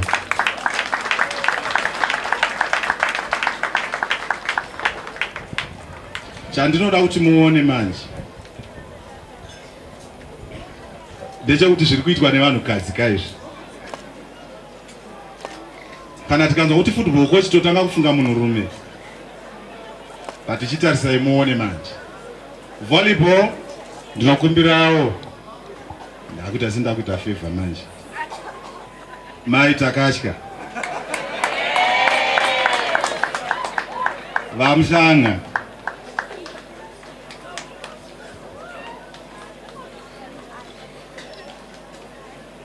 These are the coaches that have seen our teams through to the national competitions. Tinoda kuvatenda zvikuru nebasa ravari kuita. Pane vamwe vandisina kusimudza vetennis, madarts, kana vari padhuze ngavauye. Chess, mateams akasvika kunational level, macoaches acho svikai padhuze. One of the coaches happens to be the MC today. Vana vacho muchavaona vakupiwa mibayiro yavo. Tati tingapedze nguva tikatanga kuvatsvaga kuti vari papi mukati mevamwe. Asi toda kungotenda nemabasa iwayo ari kubatwa mukati memusha uno. Yes, these are the other coaches vari kuuya. We are really gifted here. Zvipo kubva kunashe. In the history of the school, turikuona tichidevelopa tichinotamba kuma competitions epamusoro-soro, saka tinoda kuzvitenda izvozvo. tambonza kuti vamakuyana vakawana national prize mathematics vaindepiwa makuyana pane pavaenda havo asi tambovaona toda kuzvitenda izvozvo. Zvakawanda zviri kuitwa nevamwe hatichakwanisi kuvasumudza vese. Daramombe maoko nebasa rakanaka ravari kubata. Thank you so much. The responsible authority. I have deliberately put the responsible authority in the last part of my speech. This is the spine of the mission.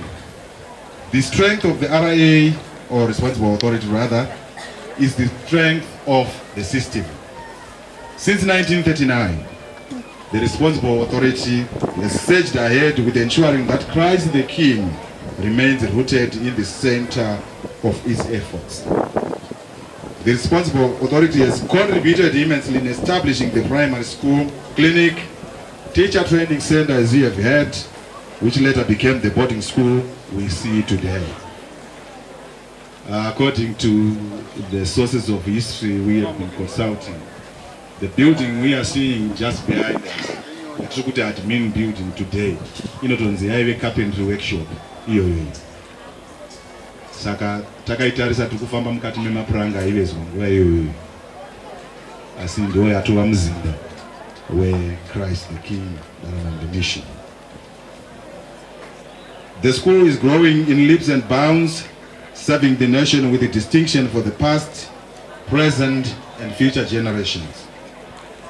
The efforts of the Anglican Diocese of Masvingo bishops, the Right Reverend Bishop Godfrey Taoneji, retired, and the current Bishop, Right Reverend Oswald Mapika, deserve more than enough mention in ensuring that the stature that Daramombe has become will never be belittled. Thank you, our responsible authority, the education secretaries past and present, rectors past and present, and all those behind the scenes for the precious drop of sweat that has watered the beautiful rose called Christ the King Daramombe High School. We thank you for the spiritual and soulful support that transcends the boundaries of your time as we go beyond 85. Your financial and material support is second to none. You are like an army that gallantly protects its fortress against any form of adversity to take the education of the young beyond the horizon. But while we are celebrating 85 years of existence, we need to look beyond 85. What does the school endeavor to do in order to keep afloat? We are looking at modernizing our school so that it becomes one of the best schools in the world. Of course, it is the best, but it has to be better than any other. I'm looking at the tiling of classrooms, finishing the computer lab and all, securing a minibus for the school, upgrading of sports fields, increase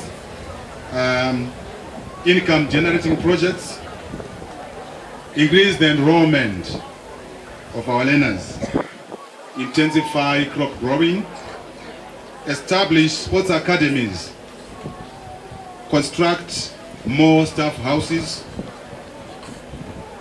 adding more boreholes for constant and uninterrupted water supply, improve the security of learners, and of course, flow with the tide of technology in as far as internet connectivity is concerned. There are so many things that we aspire to do, but with the time, we'll get it there. I want to thank you for giving an ear to my remarks. Thank you for coming. Thank you for taking Christ the King Daramombe to greater heights. I thank you all.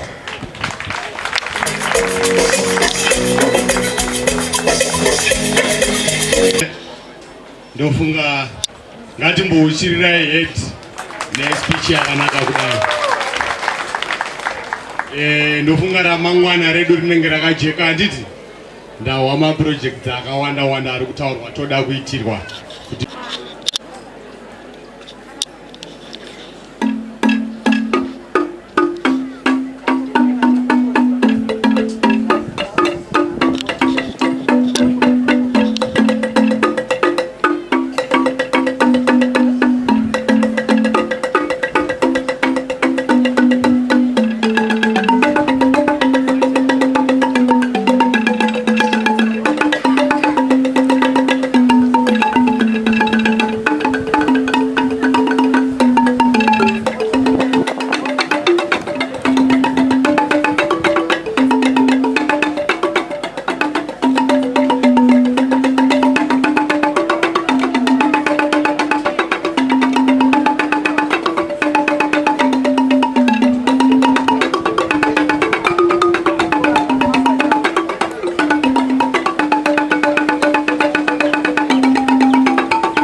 me to invite to this podium our district schools inspector, Mr. Kwenda, to come and share with us. Danda manyane program danzonzi mkwaza appeal. Thank you. I'm sorry. All protocol observed. Inandi tauri. At the end of the month, unaona pashopu panyengwa unzi. Closed for stock taking. So I'm going to do stock taking. Kuvana. And kuda head boy, head girl, one of my departments akasi. Ndoda kuti mumire makadai. Ipapa. Mira ipapa. You are the. Mira ipapa. Pinda kurepa carpet ipapa. Ndakupaika ngumundini. Makatarika. Vamwenye mari kuti nyaitona. Media. Right. Go to the area here.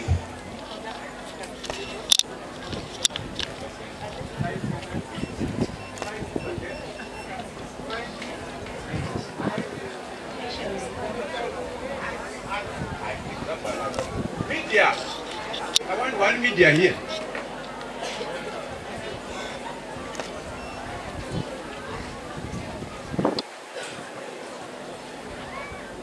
Right. Regain tangen cheat. Kana ndakatarisa mutuyu. I think it's the tree of knowledge. Because most of the discussions related to perform TOU, I think Mr. Makwena will bear me witness. We remember that other day, but I tell my group, Makagarabo, many works to change. Daramombe High School, Yakawana Merit Award for 2018. Sakabane Mtemoni all for good. After 5 years, you can compete. So now the door is open. You can now compete. I think I need to say this to you all. We have got our school by the name St. Francis of Assisi, Nerunyararo Primary. Vakazviita, Chikomba yakazviita, ndo vakawina kuti merit. So it means the whole province will come and gather here. Permanent sector voya kuzosvikopuwa chimbairo yavo. Last week I had a torrid time. Zvakanzi toda kuti tikupeiwo ma scholarships. Vana vanenge vaine 13 points and above. Saka nobva tadana vana vanenge vauya. Asi nhamo yandakasangana nayo ndeiyi. Yatonyaya yecareer guidance. Mumwe ndakamubvunza ngaine 15 points unoda kuitei? Ngaito rine MPC rikanzi handisi. Apa toda kutofila mapepa. Kuti apinde awane scholarship yake. Saka apa ndaona kuti zvakakodzera nimbotora stock. Konoti ripapa. I think tiri kuita rally behind you, Mr. Chitsa. Least I forget. The simplest way forward is today's problems require today's solutions. Yesterday's problems required yesterday's solutions. Kuti muite map the way forward so that you've got a shared vision. Munongodanana moya pano pachikoro. Ndokuti zvive nerelevance. Ndokuti toda kufambirana nenguva. Kuti mugoita inoziyo dosa yacho. I'm also free to say to you, we've got Nosa in Ashangwe. It's vibrant. We also have Yapasisi. It's vibrant. Inoi, I think with your presence, this Matariza is going to be more vibrant. Come up with a constitution, for relevance. So you can easily have a shared vision. I will start with the senator. I want your name, your combination, the career aspiration. Thank you so much. My name is Daphne Gakudumabuzi and I'm in A-level. I'm doing arts. So my aspiration is to be in law career. So I'm going to do law because I love traveling and trying new things, and there will be a heart of gold. I enjoy storytelling and finding quick and easy ways to get stuff done. I'm also an art lover. I enjoy storytelling and finding quick and easy ways stuff done. And I also love everything about being African, and I'm all inspiring. Thank you. Because I want to deal with the specifics. Which type of law? I'd like to pursue my career in international law. Thank you. Because it is very important to have the end in mind. So that you drive towards that vision. I am Melin Frediri, an upper student at Daramombe High School. I go for arts, literature, history, and FRIS. And my inspiration is that I want to be a lawyer. The criminal law. I just want to stand for the rights of girls in society. Criminal lawyer. This is which is in my area. Is that through inspiration or aspiration? I think it's through aspiration. What is aspired you? My brother inspired me. You always encourage me to be a lot. Once again, thank you everyone. My name is Faith Madandre, and I'm a 6 student with pure commercials, accounting, business studies, and economics. Well, I want to be a chartered accountant.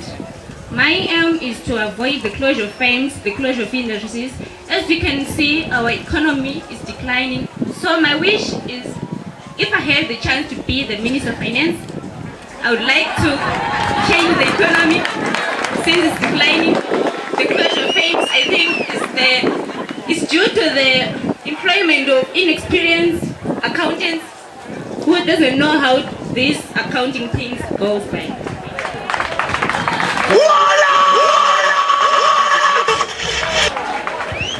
Thank you for this opportunity. My name is Tradesworth Nyandu. I'm an upper student at Daramombe. I am doing maths, bio, and chemistry. My aspiration is to be a doctor, to be specific, an orthopedic doctor. Thank you. I liked what he said. A doctor is general. You must be specific. Thank you. My name is Jagaline Chpaza. I'm an upper sixth student and I am pursuing sciences, maths, bio, and chemistry. I want to be a cardiologist. I want to, there are many coronary heart diseases going on in developing countries. I want to help people like that. More light on cardiology. Cardiology, it has to do about the heart. I want to do surgery. I want to operate with people with heart problems. Like you have a blocked artery, we have to operate on that so that you can live a long life.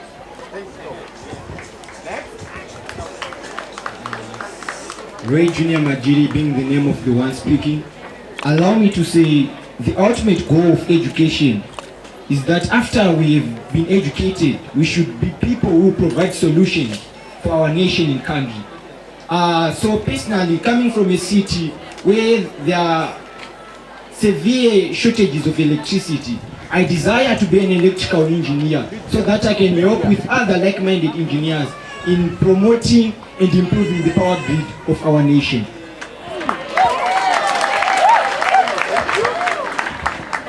My name is Ashlikat and I'm the school captain.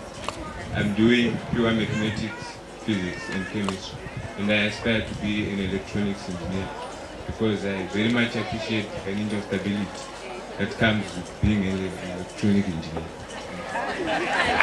Thank you so much.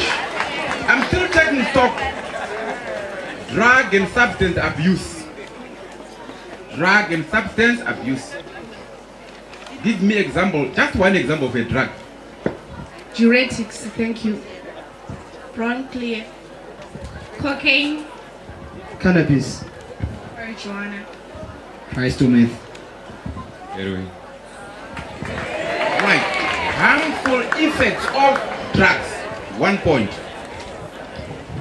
It will make you live a short lifespan. Thank you. Cause lung cancer. It reduces productivity. Slurred speech.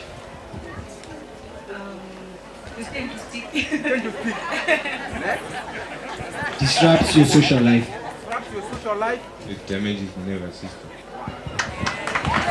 Way forward. What sort of advice? You know, they say advice is like what? Like slow. What sort of advice can you give to these people? One key point, advice on drug and substance abuse. I would say that it is okay not to be okay, but at the same time you need to find people whom you can talk to, be it your parent, be it your neighbor, or someone who has experienced that same problem before, because there's always a bit of a side where you can overcome all your struggles. Thank you. I think prevention is better than cure. So guys, let's abstain from drug and substance abuse. Educational campaigns on the effects of the drugs. To my fellow peers, I would like to say we have the power to influence our friends, so we have to impact our friends positively. Thank you. Find a hobby or something that will distract you from your stress, your problems, because that's what leads you to taking drugs. So find a hobby. In addition of what has already been said, allow me to say we should also rely on our spiritual leaders. They can also help in providing spiritual support.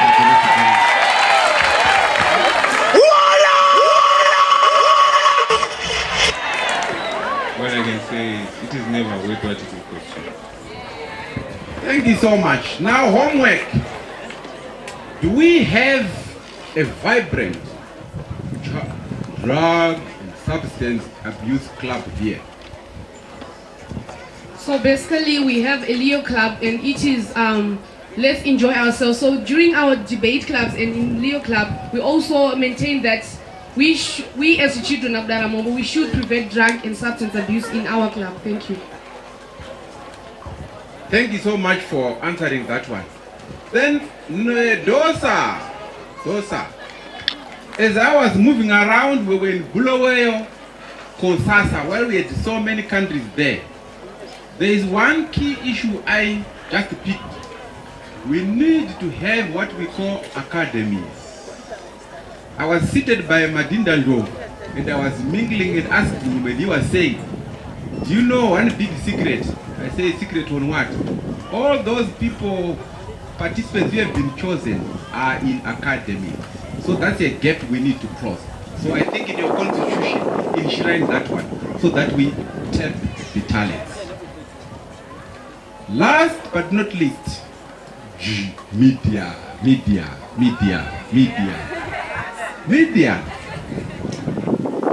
I want your combination and then career aspiration. I go by the name Blessing Mary. My combination is Maths, Physics and Geography. I want to be a mining engineer. I was picking relevance here because there are certain learning areas which do not prepare the individual to meet his or her vision. So I'm taking stock of everything. That's true. Geo, yes. So that you can go to the school of mines and then you do your mining engineering. Vabereki ndokwanda kuya kwamuri ezvino. Ndandikumbrisa kuti let's have what we call quality time nevana vedu. Atibvunze kuti mwana uyu anoda chii, toziva, tomubatsira. Kuti kazhinji kacho unakanga ane 15 points. Amusi kundinzwa? Sorry. Vabereki. Hapana chamuri kunzwa. Very sorry, let me. All right.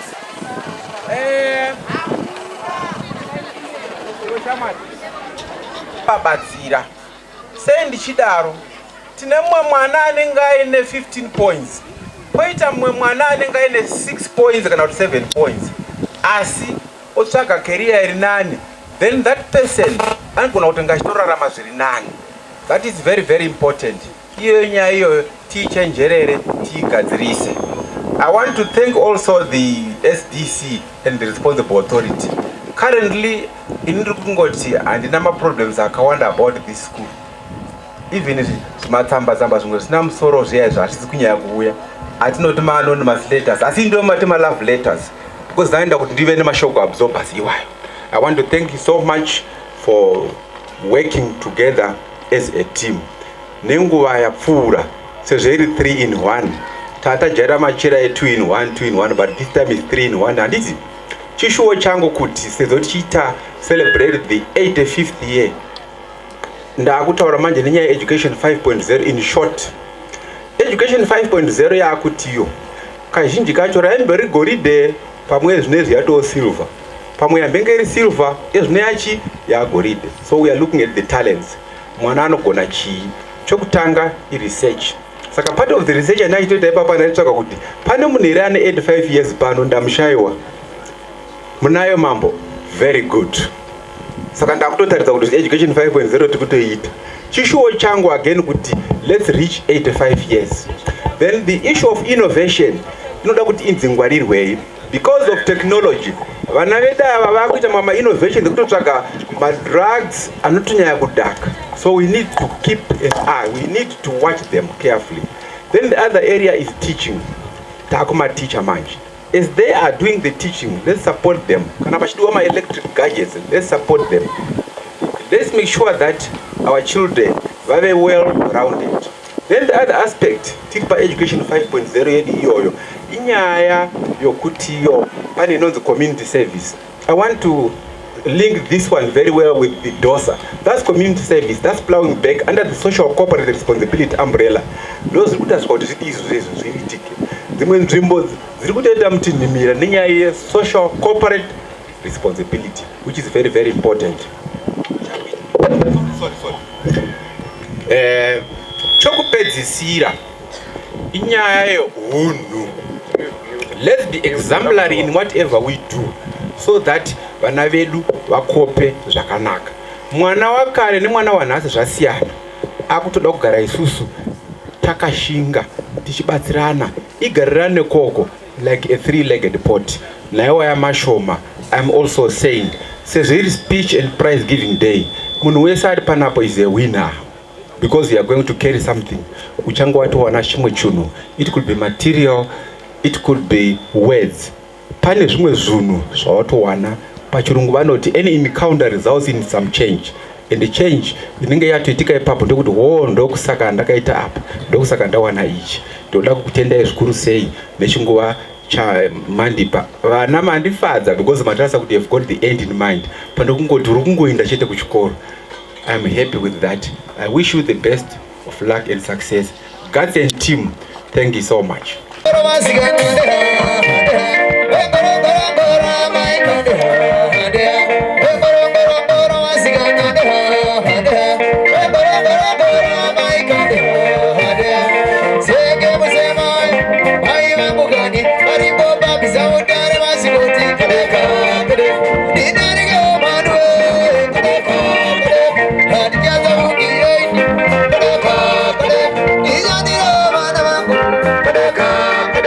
That's who I'm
Timifurama vakaita mamurukudema Seke Amai maseke mutema Timifurama vakaita mamurukudema Seke Amai maseke mutema Timifurama vakaita mamurukudema Seke Amai maseke mutema Timifurama vakaita mamurukudema Seke Amai maseke mutema Timifurama vakaita mamurukudema Seke Amai maseke mutema Timifurama vakaita mamurukudema Seke Amai maseke mutema Timifurama vakaita mamurukudema Yemsoji Atwaroere maoko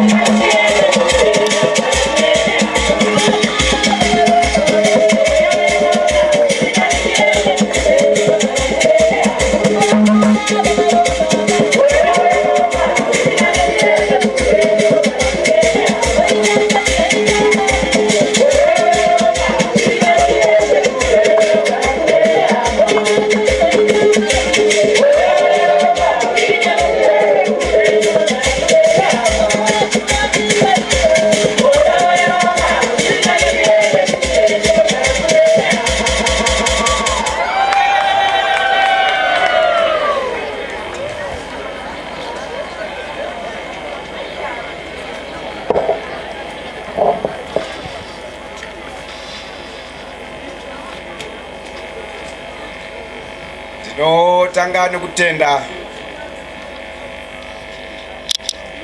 nerukudzo rweungano iri pano tichitanga kucherechedza our responsible authority, the Diocese of Masvingo ine muzinda uno watakasvika pakupa umambo wenyika nokucherechedzai tungamiri hwose hwekerekere Anglican tiri Diocese of Masvingo. Ndiri kucherechedza imwe ndizvo mambo vamusarurwa vari pano, madzishe vamuda vanhu sinyoro varidzi vedunhu rino nemunin'ina wavo paseri apa hapana ibvi hapana mupimbira vamudzamiri kuvakwa kwemusha uno mavaka pamwe chete. Ndoda kutenda vandisvitsa chitanda cheruzha sinyoro the head nemahedhi vose vamakavakidzana vezvikoro zviri pano, handikanganwe mukanya the DSI. Mundiregerere ndikada kuzvitsvaga zvigarirana zvese ndingazoita se ani chake chinenge chazara chinoita sechasiyiwa maune. Mundiregerere muchidimbu ndiri mukati all protocols observed, asi ndoda kupa special mention kuvana vazukuru vangu vari pano vari chikonzero seungano yanhasi takodzera rakadai tichitenda vatigonesa varongi pano nekuona sei zvaka kuti nesu madzimambo tigone kuvera zvakakosha izvozvo. Matangiro akaita uno, you are talking of 85 years. I'm also celebrating my 85th birthday together with Daramombe High School, but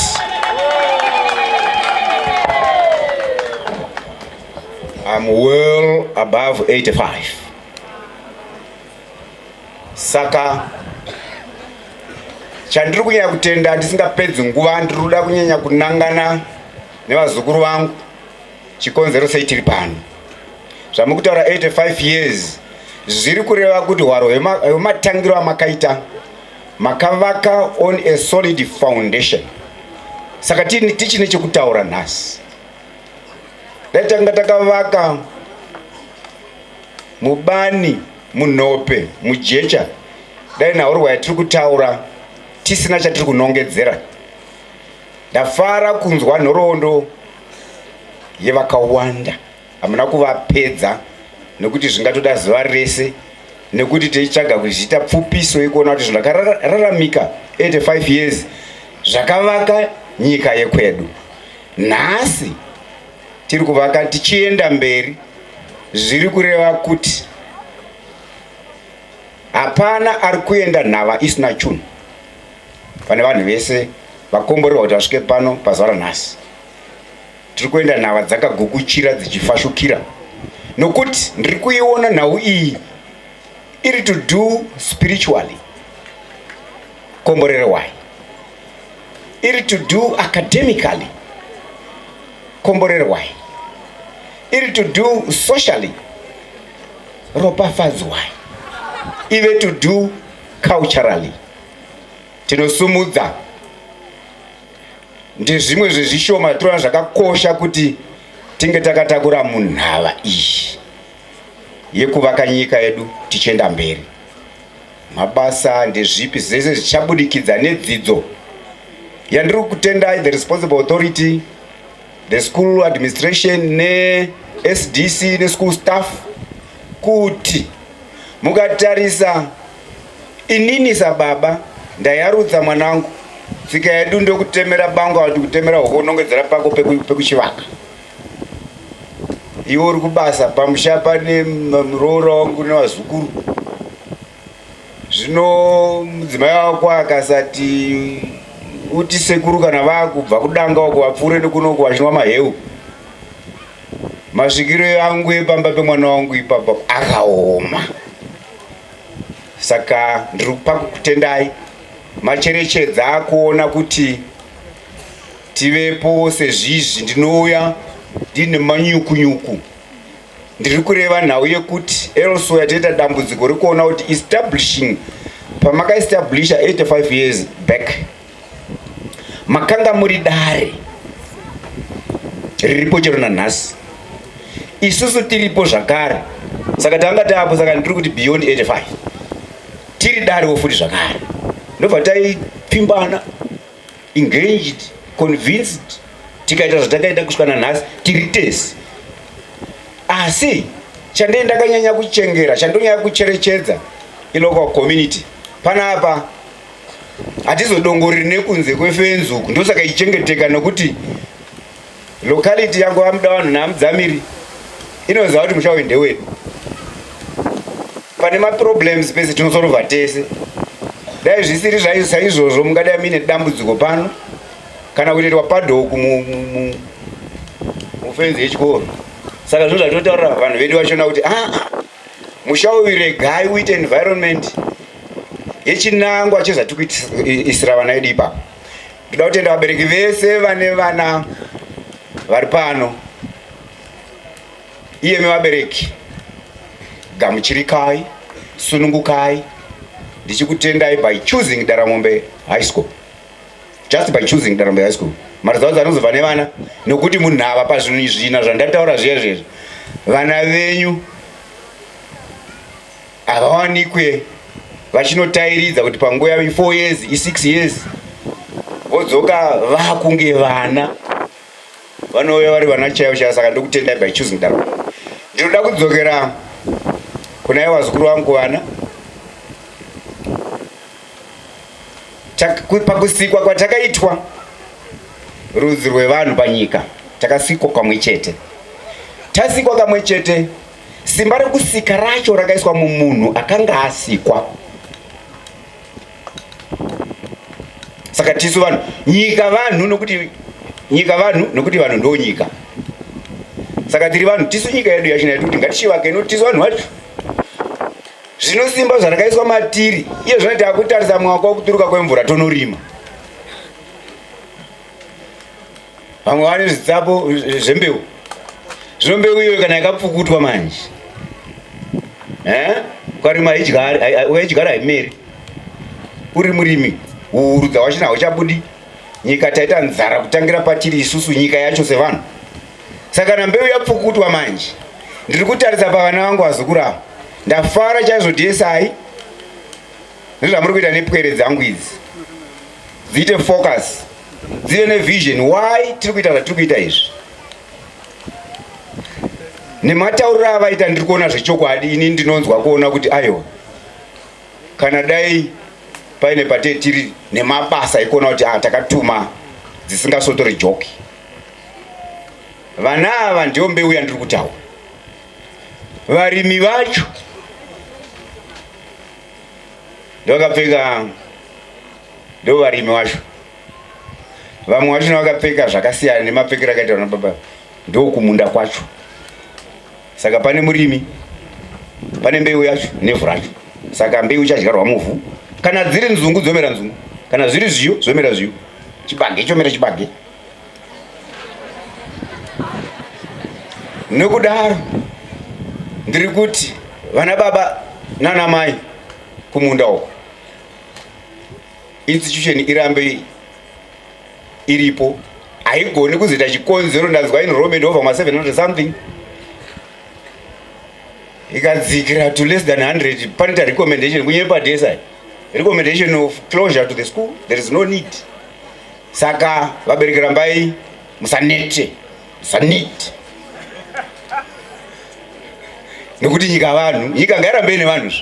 Saka kune kumunda kauko nevhu racho ranga ririmwe, todyara mbeu yomera, kwete yakapfukutwa.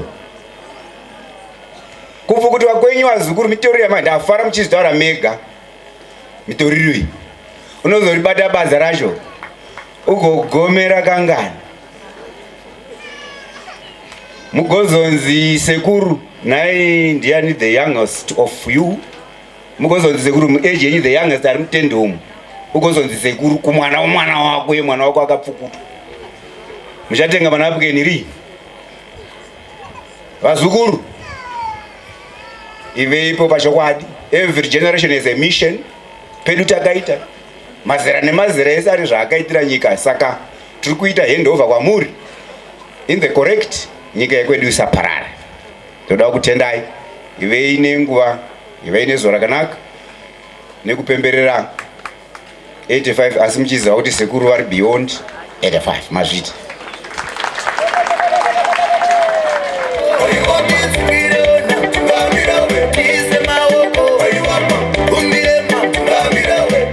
Wese saka tinofara nana baba chief Musarurwa na chief Chivese neumwe utungamiri hwese huri pakati pedu. Tinotenda chose. Tichifambira mberi nekuda kwenguva yedu hatichamboiti break. Ndakukumbira head vazotisimudzira vakuru vari kuuya kuzotaura nesu. Vanova ndo vakawana mushauno vakaumisa kuti uve zvauri in partnership nevamwe vakanga vachibatsira. Zano ravakaita izano guru, nokuti nhasi tiri kuona richibereka zvibereko. Saka ndichakumbira Education Secretary Anglican Diocese of Masvingo, Father Mkweni, batire basi.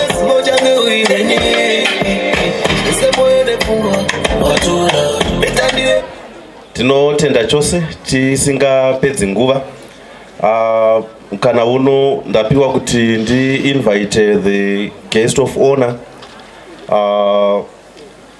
Guest of honor wedu munhu ari experienced mu pastoral and ministerial work, zvakare munyaya dzezve administration vanodzinzwisisa. Ndivo zvakare vari pamusoro-soro pe kutungamirirwa kwe the Anglican Diocese of Masvingo, which happens to be the responsible authority of this institution. I invite you, my Lord Bishop, to the podium.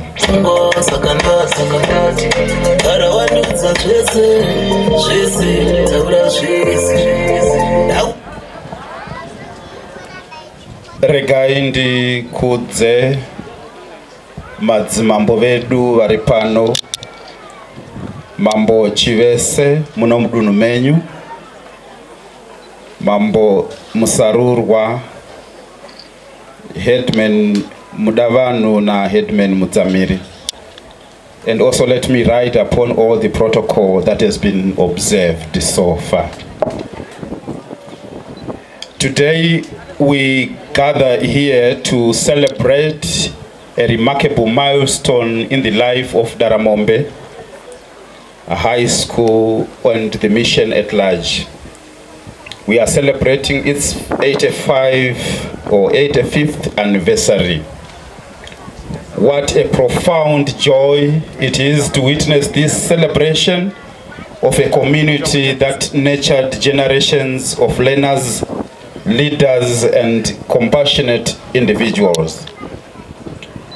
As we reflect on the history of this esteemed institution, we recognize the foundational values that have guided its journey: faith, integrity, and excellency. These values are not just words inscribed on a wall. They are the pillars upon which this school stands. They remind us that education is not merely an academic achievement, but about forming character, fostering compassion, and developing a sense of responsibility towards one another and the world around us. Over the past 85 years, Christ the King Daramombe has been a beacon of hope and a center of learning. Countless students have walked through its doors, each bringing a unique talent and perspective, each living the memories and skills that will serve them for a lifetime. The impact of this school extends far beyond its campus. It reaches into our communities, shaping future leaders and carry the values instilled in them here. So today we honor not just the past but the present and the future. To the current learners, you are the torchbearers of this legacy, but you can't be the torchbearers when you indulge in drugs and substance abuse. Madzimambo, dambudziko rezvinodhaka rinopera. It's not a natural disaster. It's not a cyclone. It's a man-made problem that we can solve as men. Tikaisa musoro pamwe hama dzangu, tikamira tichitaura kushata kwemadrugs, tichidzivisa vanoapinza munyika, our children will be safe. Drug and substance abuse is just a solvable problem. Christ the King Daramombe has a long history of being an icon of excellency since its foundation in 1939.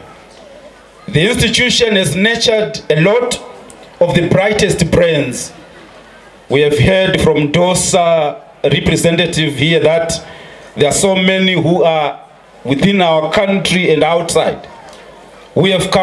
Students who have come from this institution. The institution, as I have alluded to, nurtured a lot of brightest brains nationally and globally. As we gather today, we are also bound to salute those who sow the seed of this rich soil called Daramombe. We pray that the fruits of their labor will not be put to waste through exploitation or pursuit of wrong motives that are meant to pull down the flavor and decorum of this institution. The Anglican Diocese of Masvingo values and upholds with honor the holistic education of our learners. Yes, academics, but we also go beyond that. We want to we focus on the child as a whole. Ari kubuda nehunhu hwakadii, ari kunopinda musociety ine vanhu, abikwa pano anofanira kuratidza mucherechedzo wekuti akambonzwawo shoko raMwari, akambonzwawo kurayira kwevamwe mukati menharaunda yaanogara, ari kunova munhu anogamuchirika musociety. Our role as responsible authority for Daramombe is not to exert undue interference in day-to-day running of schools, but to monitor and ensure that all departments within the mission are functioning smoothly, as seen through students being taught well and looked after properly, sound financial and human resource management, and harmony among all stakeholders.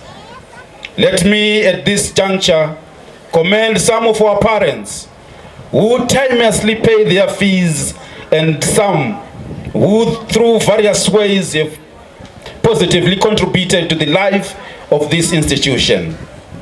They ease the life of the institution, especially the administrators, teachers and ancillary. Hence it is from those fees that this school is sustained. Let me again take this moment to inform you that we don't condone the untimely payment of fees by some parents.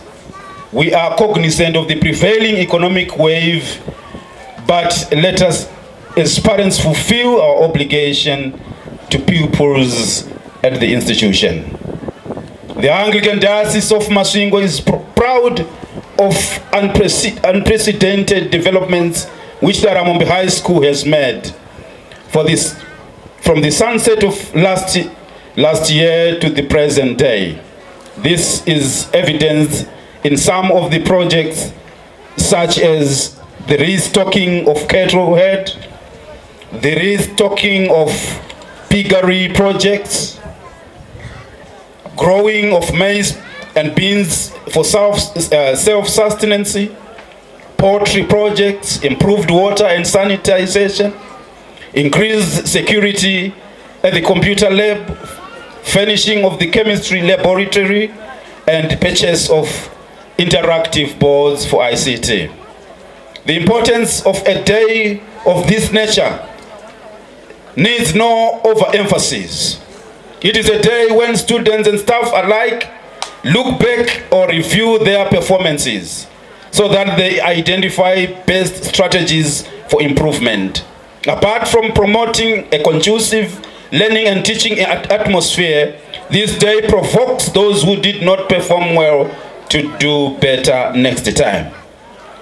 Daramombe High School is pride of not only the responsible authority, but the district and regional education offices. This is evidenced by the various improved O and A level results and the multiple merit awards they earned.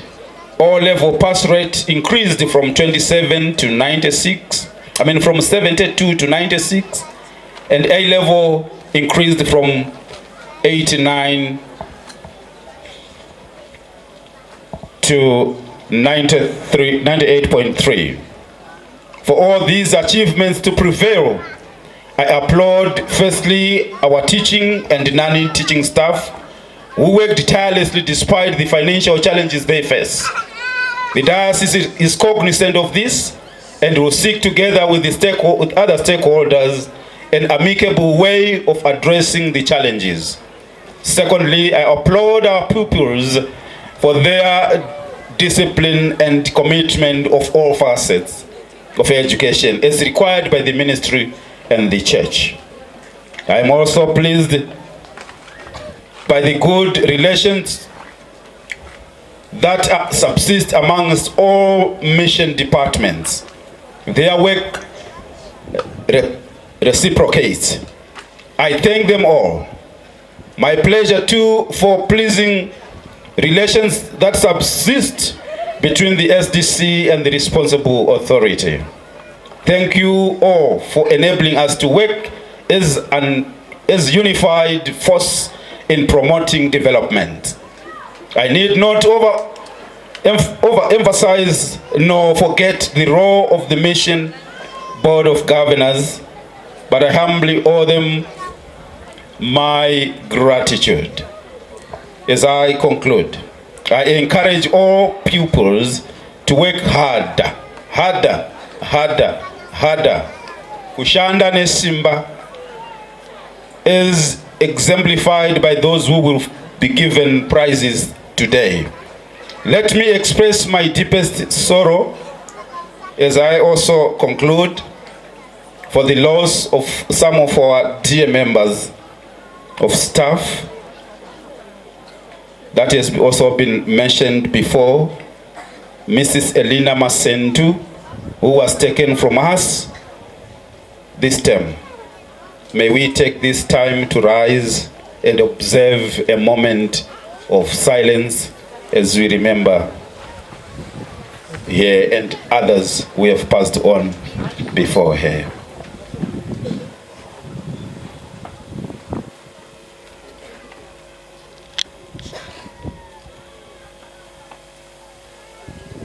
May the souls of all departed through the mercy of God rest in peace. Amen. We may be seated. I thank you all and I say makorokoto, congratulations, amhlope to those receiving prizes. Your hard work has earned you what you are going to get today. Ngiyabonga, dinotenda. Asante sana. Bishop Mapika, ngati batanzei maoko edu tichivatenda nemashoko avo makuku. Right, nguva yatanga takamirira iya ndo yakuda kusvika. Ndinokumbira ve prizes committee, sotai zvinhu zvenyu zvive in place.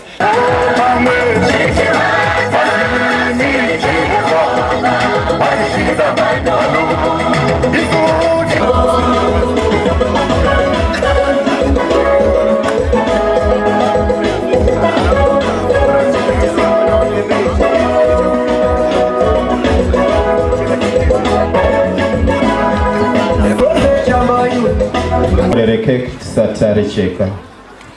Mustare ni baba mwanakomana na moyanwera. Komborera itensa kutetai iri keki. Rwa mucherechedzo werwendo rwamakafamba nesu kubva pakuvambwa kwemisheni ino kusvika mukati mezuva ranhasi. Tiri kufara nokupemberera makore 25 ekurarama kwemisheni ino.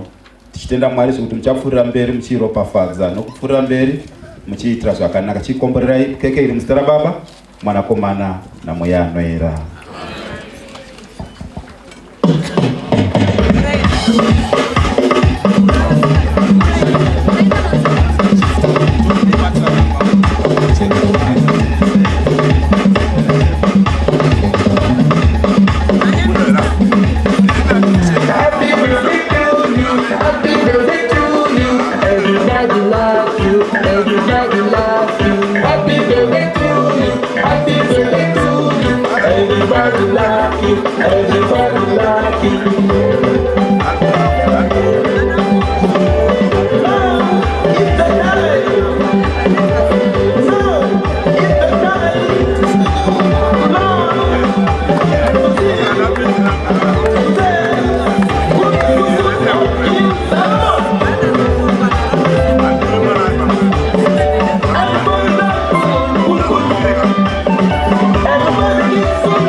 Pano anditi taura ko chimboba otanga newe gospel gatitangire to bataenda kusimtanso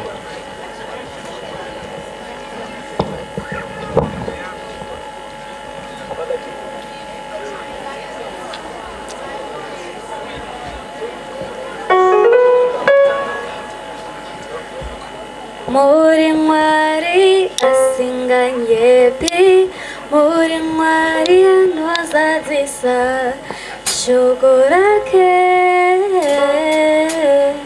zoitika Muri mwari asinganyepi Muri mwari anotaura shogora ke zoitika Santa Marizati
Right.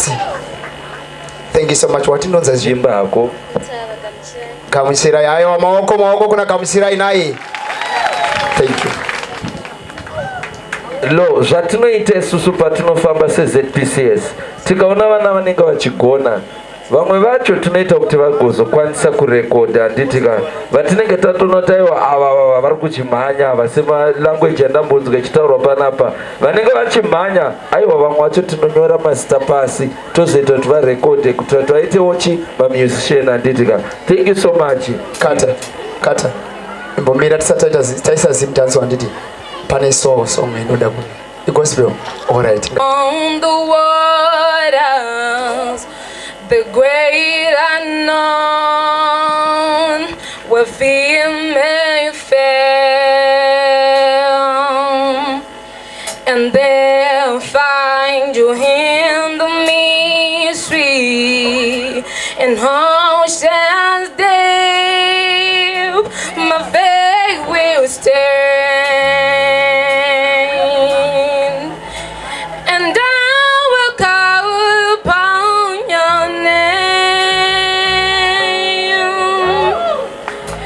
and keep my eyes above the wave.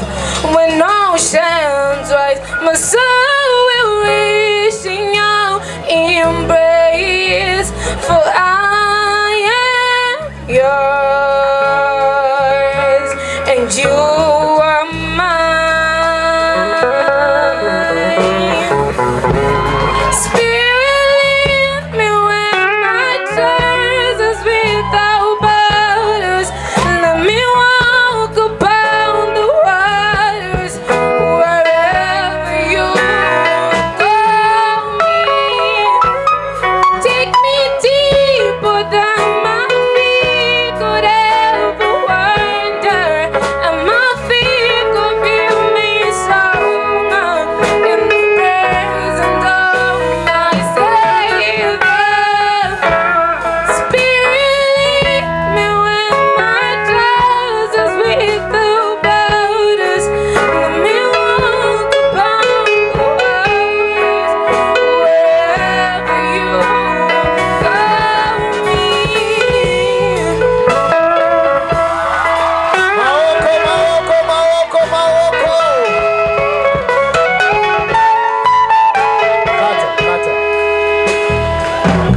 mapinda munyasa paimba. Aiwa Mwari akuitire zvakanaka nai. Right. Tine mumwe arida kuimba zvakare naika. Simudza tinze naisi mandara. In the dark of the night, the stars light up in the sky. We see them flying free, but only we are brave. Everyone is lonely sometimes, but I walk 1,000 miles to see your eyes. You are not alone with your family. You are my scene for me, my guiding light. We are unity. You are my energy, my guiding light. We are unity. You are my energy, my guiding light. We are unity. You are my energy, my guiding light. We are unity. Mawoko. Lo, right kuda. Usipano shika, anoti makadine muta. Uyo zorora, uchamu.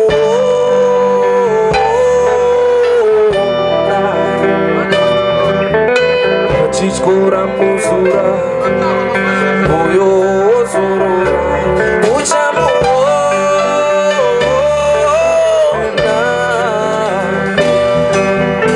Akasenga chirongo, uyo zorora.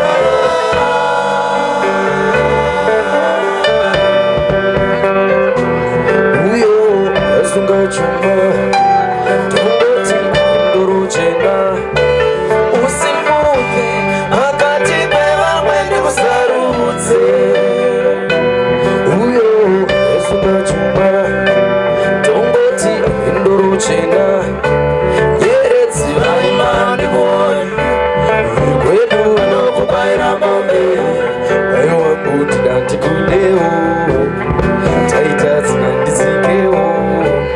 Yeretsi vaimani boy, kwedu vanokubaira mombe. Aiwa kuti dati kudeo, taita tsinandizikewo. Kure kwekava tinofira mukuzama, chido cheana ndinongovira mukuzama.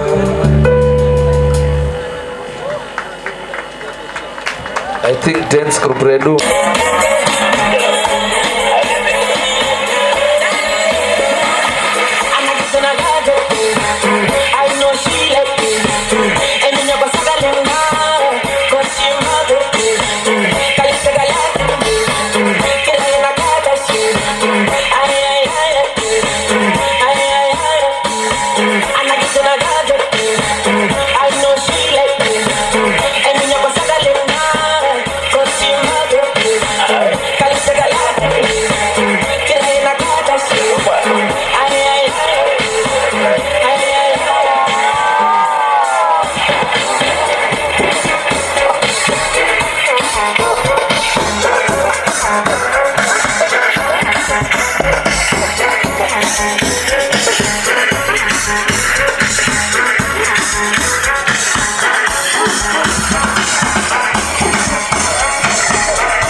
Alright. Tava zve anniversary tamboisa pause takumboita zve prize giving day. Saka I have got a few instructions to make so that chinhu chedu chinokasira kufamba because nguva dzati fambei toda kuzoita visiting. Saka vana vedu vechikoro matoona pane avo vakatoita queue. Takamirira Dosa. Chinangwa chedu ndechekuti zvatambotaura kuti toda kuti tive neflow kubva kuchikoro kuinda into the corporate world. Satine members edu eDosa vakasponsor ma-individual awards ari apo. Kana mwana akareceive award inenge yakanyorwa sponsor, zvoreva kuti sponsor iyeye arikuda kuita mentor wemwana iyeye. Kana paine zvaanenge achizoda kuindira kumberi ikoko, munotibata kuDosa tokupai masponsor, especially vabereki, tokupai madetails asponsor. Then taida kuti tingointroduce some of our corporate sponsors. Tati Daramombe is gone international. Tine vamwe vanhu vari outside Zimbabwe, vamwe vacho vasiri maZimbabweans. Saka tichangoita read through the list iri pano kuti for the sake of time. Wekutanga Leopold Nyekete, mwana wepano, akadzidza pano, is now working kuEconet. Tina mai Lorraine Marongwe is a member inonzi Reddit, tichazotaura zveReddit. Gotora imember yeReddit. Satungoita vabereki mukaona mwana wenyu awana award yakanyorwa zita remunhu, pane zvimwe zvavakaronga zvekuti vabatsire vana. Tina Kabaira Derek ndiye angari one of the best soccer players here, ane ma-awards sponsor. He's a doctor in Australia and he has also been playing soccer ku Australia ikoko. Tina partner Ruzhidzo, partner and precautions.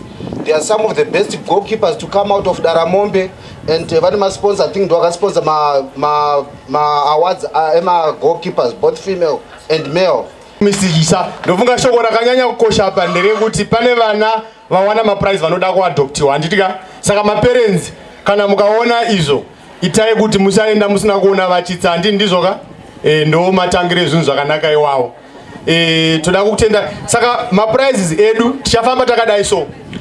List redu richatedzera ma departments tichifa form 1 kusvika form 6 per subject, department and per subject. Saka form 1 tichatanga netechnical department, textile, technology and design, inonzi fashion and fabrics kudara. Form 1 yedu tina Sibelo Makanaka,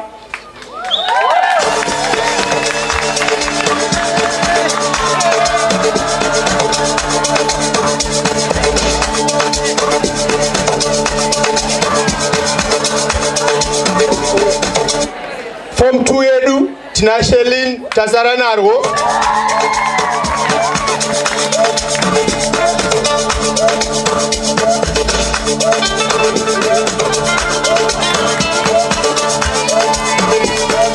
Form 3 yedu tina Takorera Delight,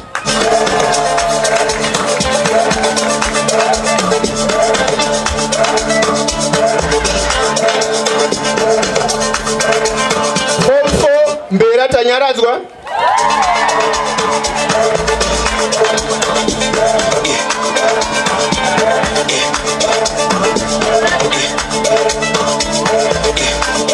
now moving on to building studies. Form 1, the number 1 is Chinoingira Malvin.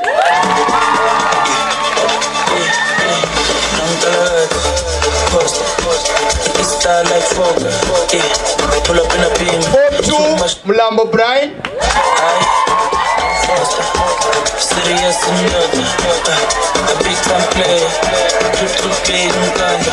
I went flex up, Tina said gym, too hot like a heater. Form 4, Magaya Courage. I'm very young, Trace told me picture, MJ in the sheet, thriller, funny vibes every night, down to the earth, cluster, I get started like Falker, pull up in a beam, too much to clean and tall, don't foster, serious and not, a big time player, a clip too big and kind, I went, flex up, Tina said gym, too hot like a heater, my neck done froze like winter, I'm very young, liquor, Trace from Tina Masimba. Shit, real, see vibes every night.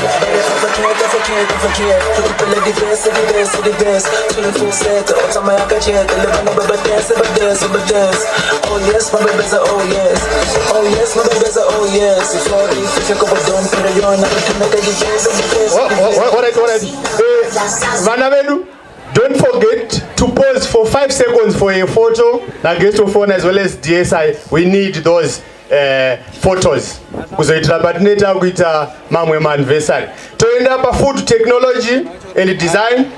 Form 1 ukomba Dennis.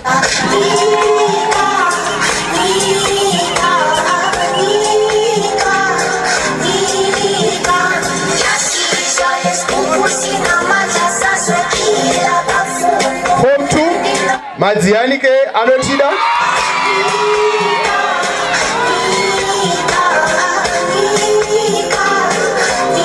Form 3 Ungwe Willard.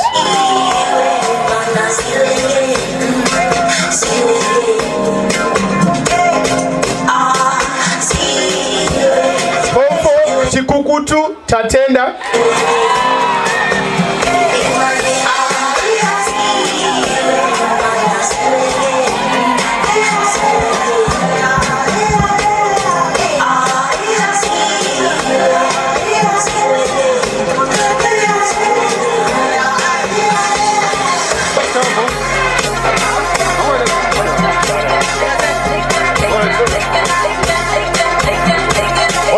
Moving on, tagwenda kwa agriculture. Form 1 Rejoice Jumbi.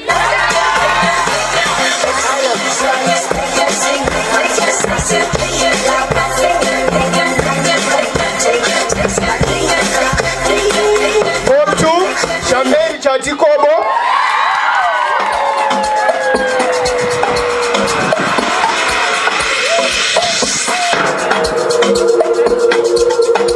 Form 3 Praise Zibanda.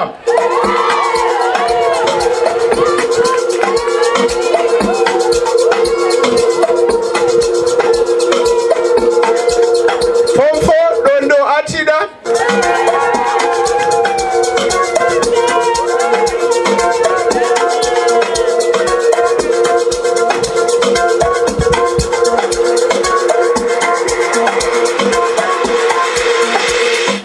My parents, my name is Rufaraka. Today one reject up. Got up to pay the one. Got it action up. Tagwenda pa computer studies. Atina ZJC ino tangira pa form 3. Form 3 Gwegwerere Lin.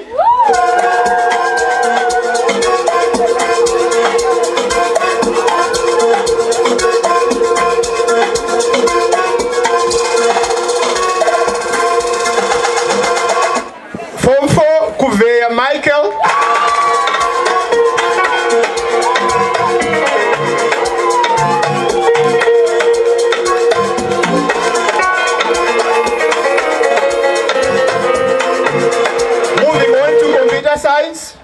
Computer science.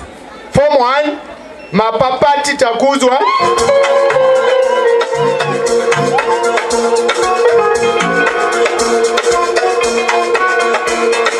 Form 2 Kaspa Gapuma.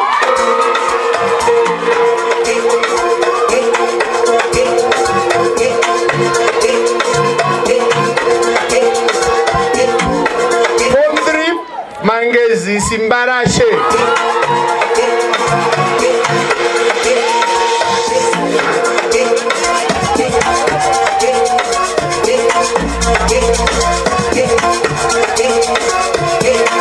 Form 4 Chitenga Taona.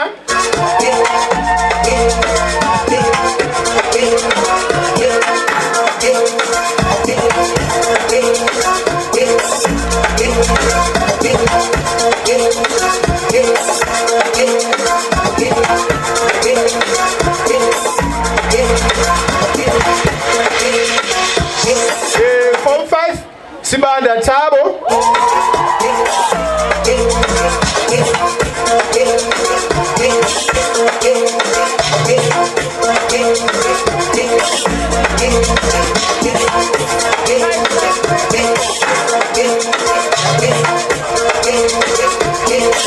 Form 6 Zuda Adonis. Uyu pamwe pacho tinombopota tichitaura masponsor especially zvinenge zvakanaka seizvi. Hatisi kuti masponsor edu makasiyana siyana. Asi inenge chingoro special request. Uyu ari kuwana a tablet from Nelak rabva kuna Eunice Makuzha, a former student and member of DOSA.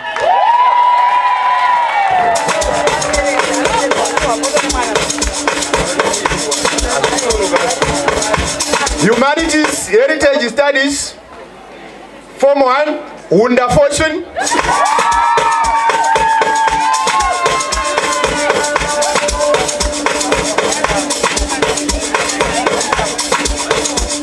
Form 2, Kasper Gapuma.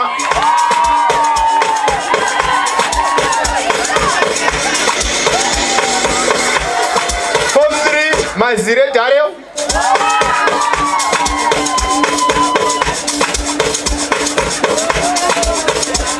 Form 4, Chikukutu Chatenda.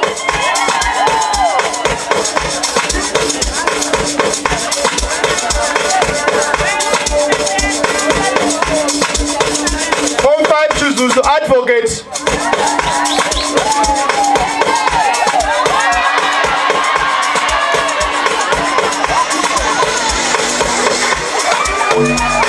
Form 6, Kutanda Ushe Nigel.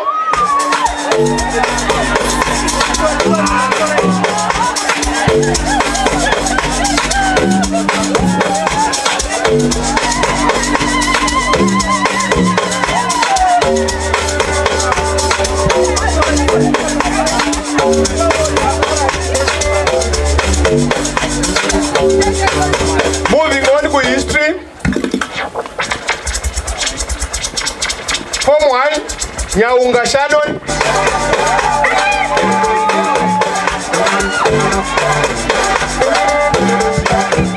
Form 2, Makaba Victor.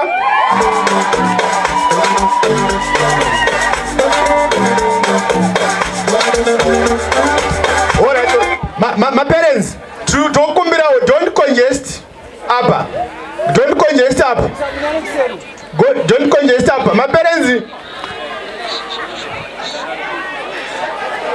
My parents, musatorwe picture na guest of honor.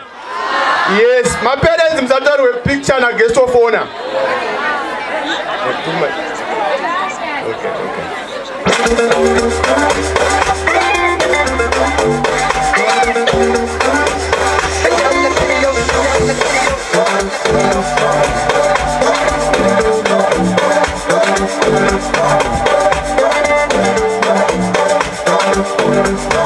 All right. Anzi MC vari kuchimhanya. Anzi vari kumhanya. Kanga toda kubaya. All right. Regai tizame kuita slow down kuti zviite ndazvinzwa. Takwenda pa Form 3. Changa chirere nyasha.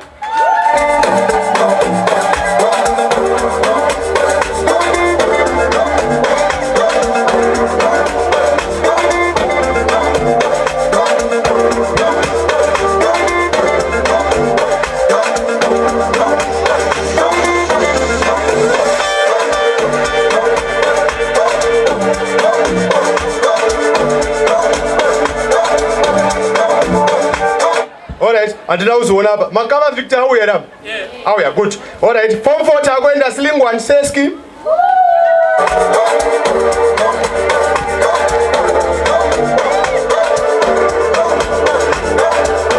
Form 5 Chuzuzu Advocate.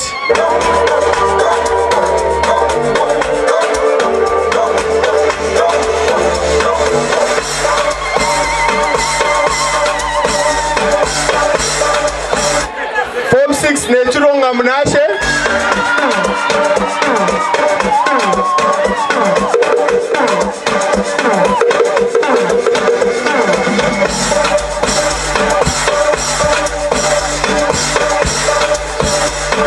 Moving on to geography. Form 1 Mukuro Yonyora Lina Rola.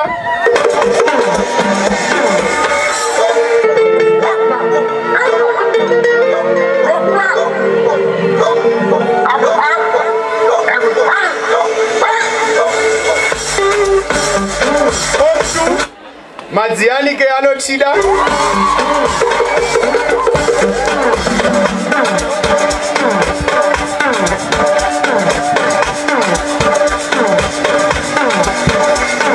Form 3, Sivanda praise.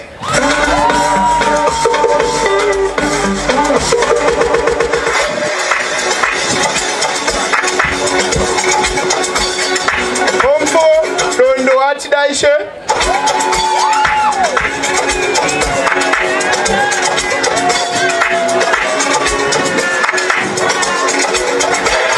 Form 5, Mabu Trevor.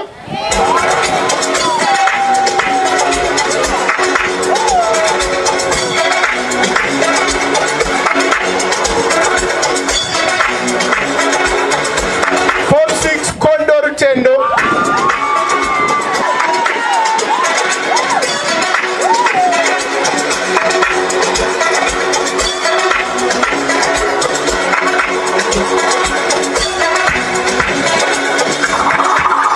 Family and Religious Studies.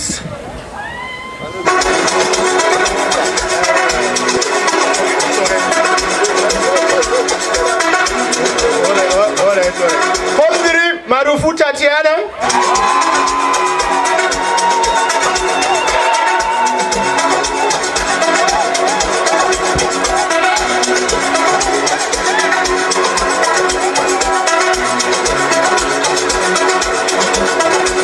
Form 4, Chirisa Linwen.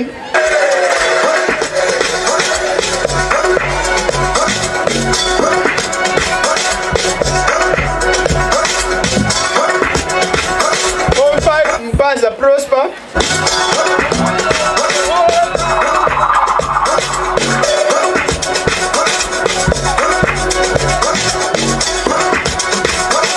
Form 6, Melin Viriri.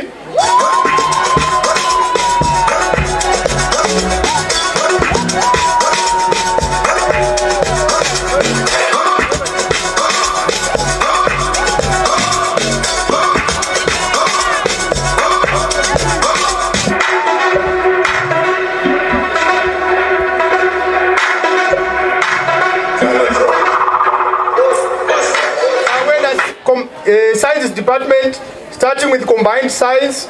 Form 1, Karimu Fumbi Way.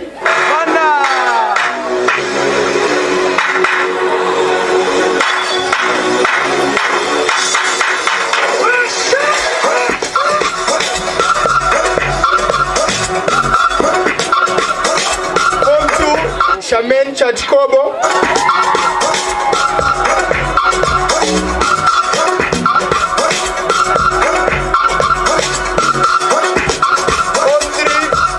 Ruarashe.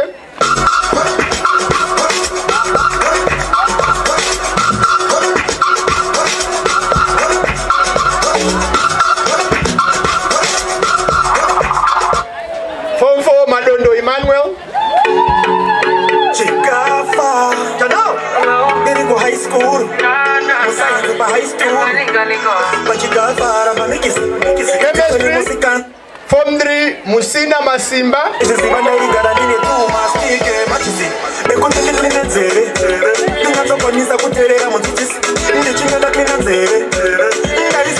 Form 4, Delight Madiri.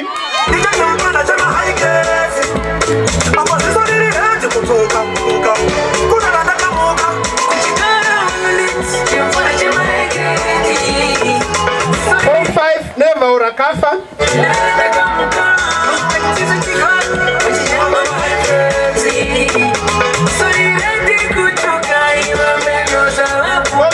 Ashley Gatti.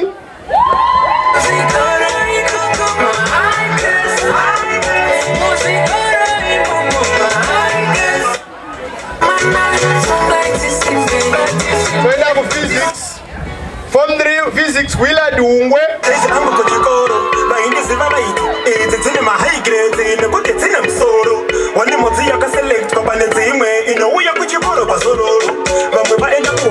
Form 4, Magaya Courage. Form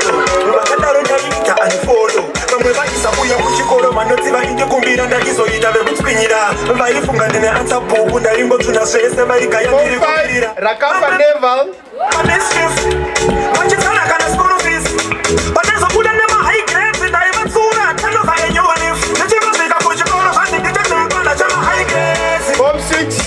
Chawira Taduanashe.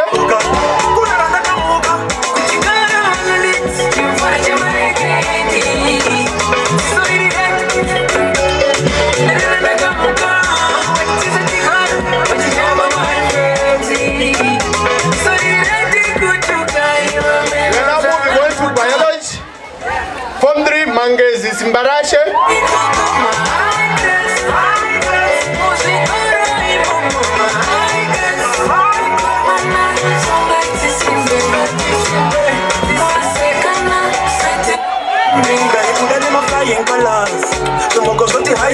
Form 4 Delight Madiri. Form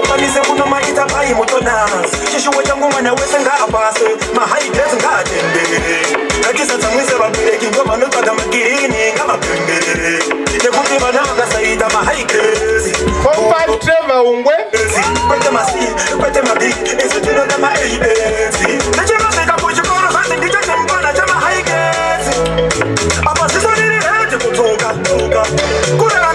Zinyandu tunaijua.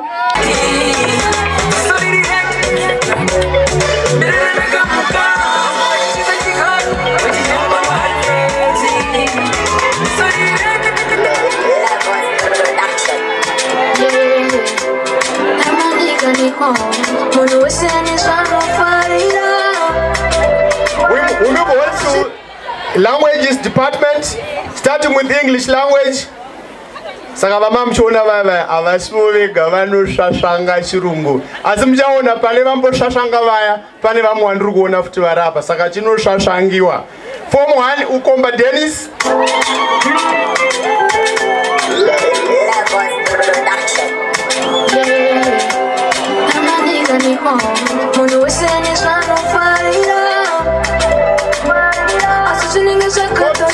Now your success.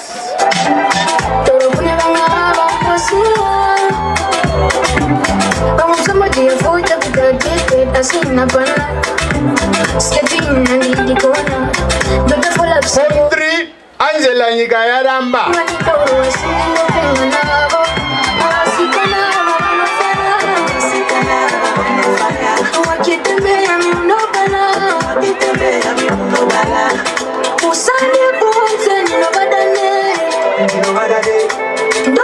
Form 4 Nyamande Tafadzwa.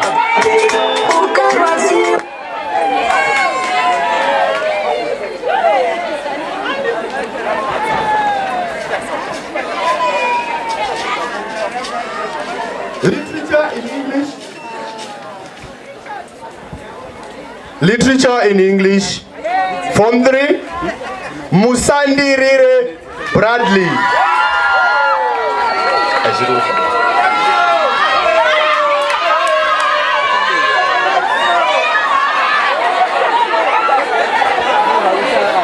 Animazoona kuti haangosiri martial arts cheteka nekuchirungu kwacho nekuchinese kwacho anokugona ngomana yewe. Form 3 Manyame Kupa Kwashe.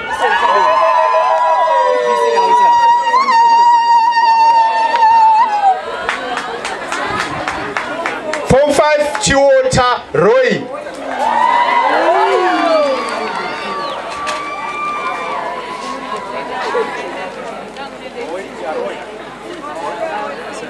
Form 6 Musi Matongo.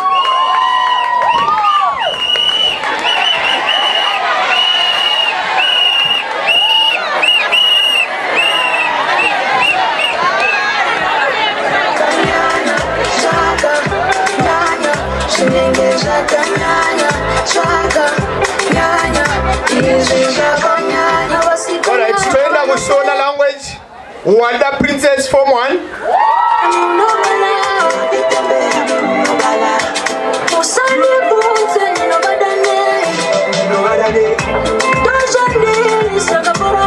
Form 2 Maganaga Mjuru.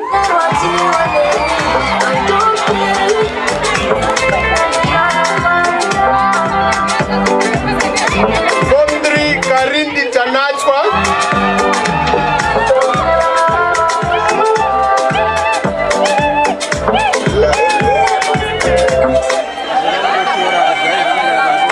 Form 4 Masisman Munashe.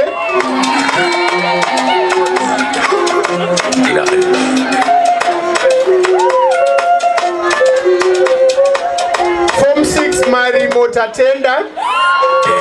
5 plus 5, 10. You know it's 5 plus 5, 10. Both guy my jive, 10. Both guy my lights, 10. 5, 5, 10. Both guy my jive, 10. Both my. We are now moving on to mathematics department. Form 1 mpaka tita kuzwa. Kristi kulika timu nezi masinda faili na ishi kuku. Dina appetite yesu. Appetite yesu. Adina appetite yesu. Appetite yesu. Adina appetite yesu. Mukwati kudakwashe. Big man, holy banusara kwa chimba, ukala chumpini. Diwe nyuka mashada karanda nchimba, pana pampinde. Ridim, riri mu system, riri kutinzi nyari, kuskrin pinya, davatara mahis, kunzi bingo. Tari jamu. Omri, musina masimba. Akusari kwa kuchena, kadida ha. ID, wakaba kopiwe, ajide kumukata wakunzi kwele. Sikoma na chinenge cha nyanya chadidi. Chinenge cha nyanya sikoma na Form 4 Madiri Delight. Kabazi koro kandi kanyira kakadambuka keria. Nakatumira nume karamba yakawira mfini. Nokuvumira kupamba kuchinaya. Form 5 Majigara Christian.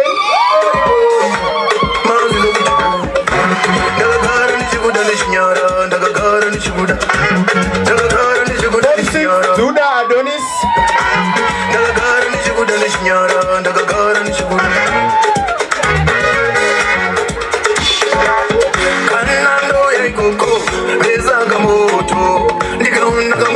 Crop science, Chidembo talent. We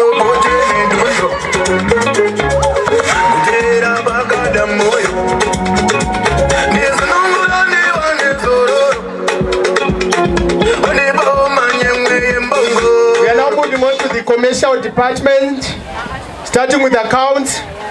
Form 1 we have Mupapati Takuzwa.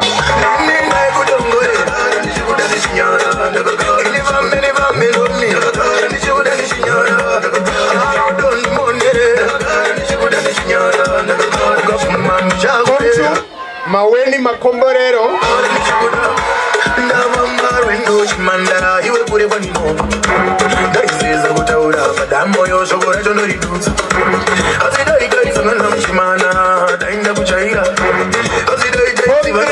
We have Tsuro Nyasha.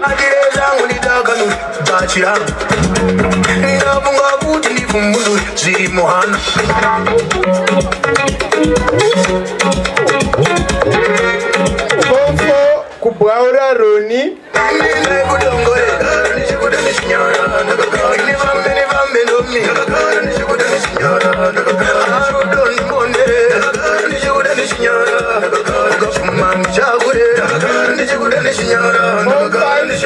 Mukwaira Mona Lisa.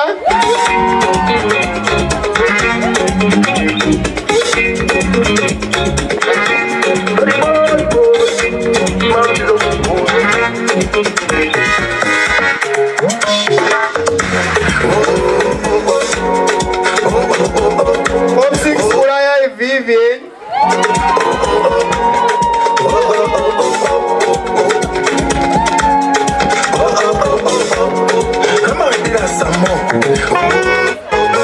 Comes Rejoice Jumbi.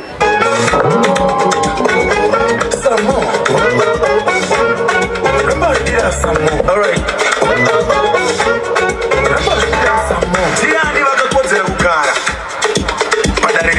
Form 2 Maziani Gano Tidashe.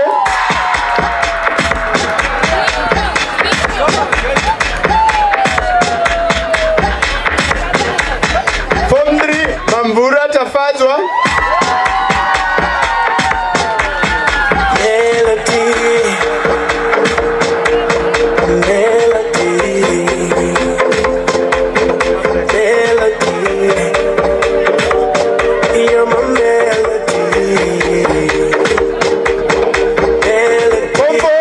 Chibanda Progress.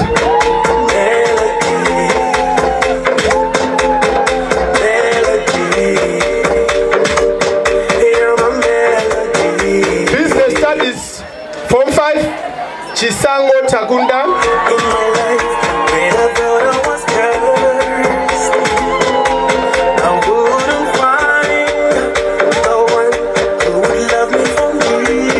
Form 6 ngoni dzashe mtano.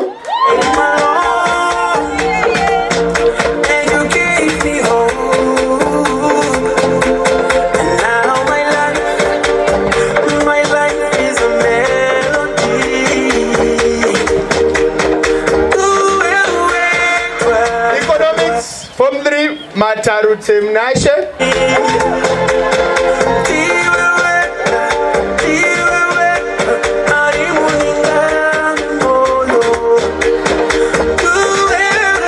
Form 5 tinotenda matono ze.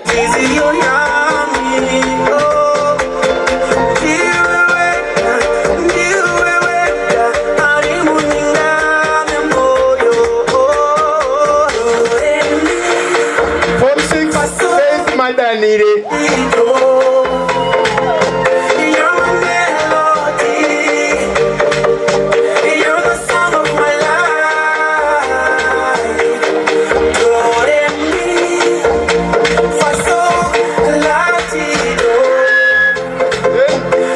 Business enterprise Mbinda Tashinga. You're the song of my life.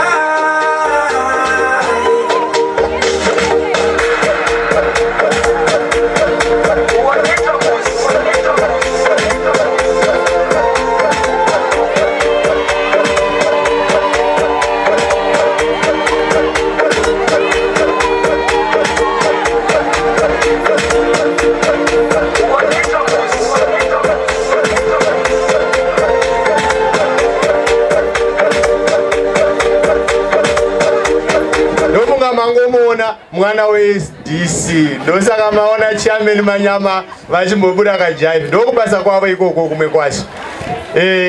Apa takuenda pama overall best students according to ma forms ndo vakagona kudarika dzimwe shasha dzose dziri pano. Vese vari panapa ishasha ungakuite number 1 pasina wari kompita naye here azungabudi. Saka overall best student form 1 is Jumbi Rejoice.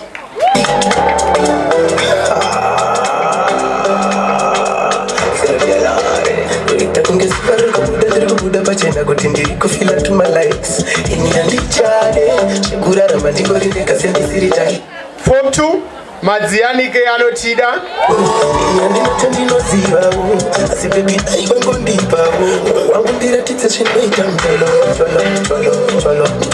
Form 3 Ungwe Willard.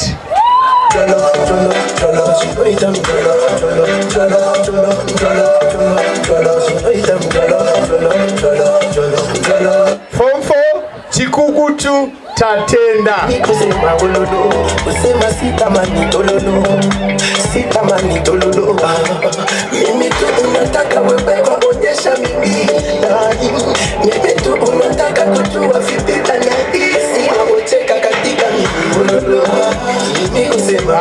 Vanhu vachikukutu musadaro ndarashe kusadaro wabva watoneta nekusumuka kwese.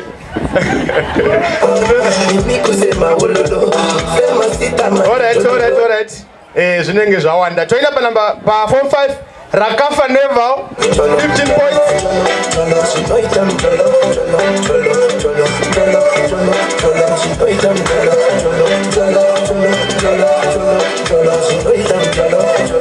Spanda Tabo 20 points.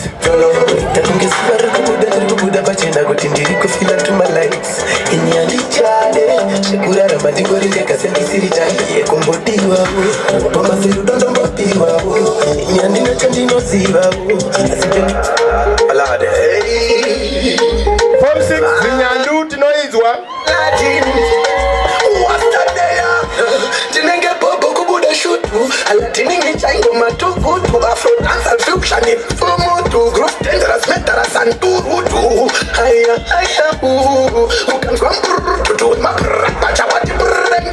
Zvandachimbotaura zviya kuti apa tinoita zongotsvaga 1 asi shaka dzacho dzita ise dziriko. Apa ndakuda kudedzera ma 15 points ede gore rinouya.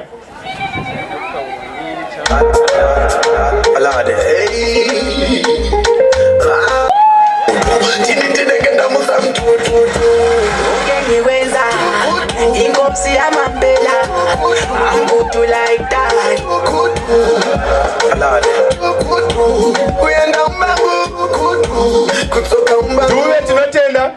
Afena mina batishaka sulu kilipita moshituba bati mkulu kutu andife lakamiswa bola sitapola iminu karsila kuvura wombe unazike Zuda Adonis intombi yazibona umsengo niyawubona imali liyayibona impilo siyayiphila. Ashley kazwa kuti moso wosiwandakena uya kumagitarenda katosengandenya ubabalo kwaches marapini yasini yamafiso ngovu fata kanyongolongo mobona yini ngifuni malini wena Zinyandu tuloitwa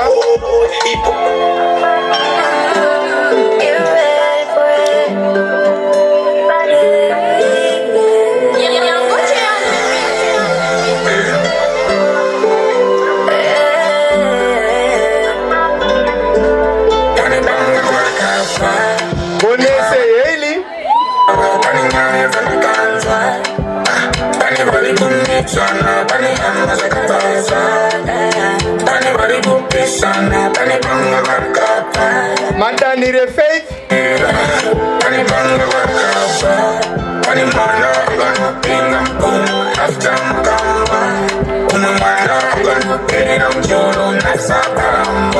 Alright, saka tukuti ababesa abadadedza vanga vaine ma 15 points pa media takwenda pane vane ma 17 tina Viriri Melin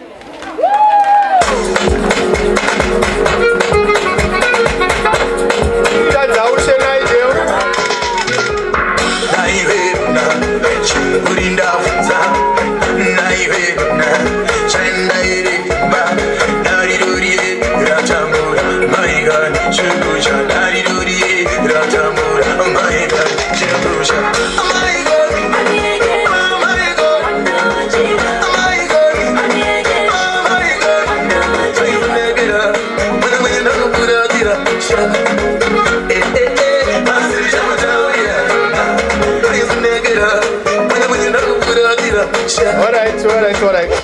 Saka zvemabhuku zvaperera pano.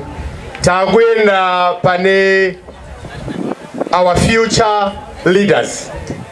Tine a prefect body yatinoshanda nayo. Izvezvi vaiva vachita noise vaiva mazita atovapo. Ende vamwe vacho ndazoti ashandisai technology. Makamera munawo chingoenda pakona apa munotora vana varipo. Tozongovaona nemanje ndiri kutamba zvangu. Pama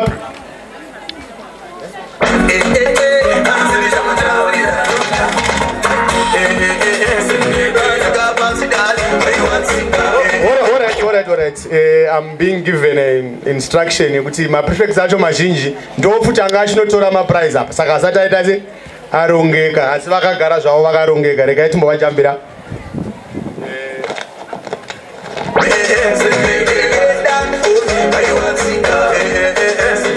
Curricular activities aya yatinoti ma sports apa takanangana nema teams anditika macoach awo ndo ambodedzwa ayaya tine ma teams edu akaenda ku national level saka apa tiri kudedza ma participants tongokumbira ma participants vamwe vacho vakawanda mongoti faster kana kungo tuma captain tiri kutanga ne Queen Soccer.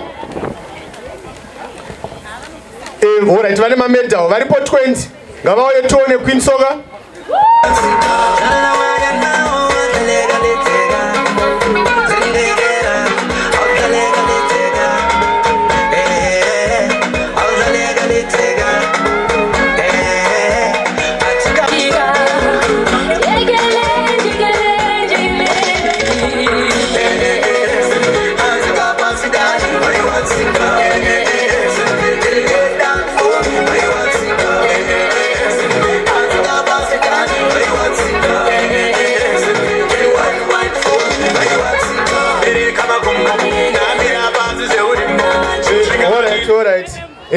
handi munoona zvinoita dosa vabva vati ipapa pane maprize akawanda ndo patinoda saka mamedhal aya abva kuvana vedu vedosa ngatimbovausirirai maoko.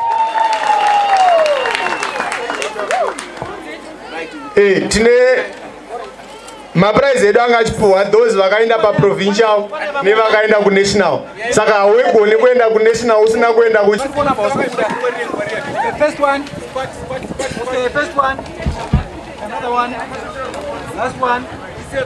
itai katichenda toda kuenda kusession handiti itai fast up tione vakomana muri maathletes kai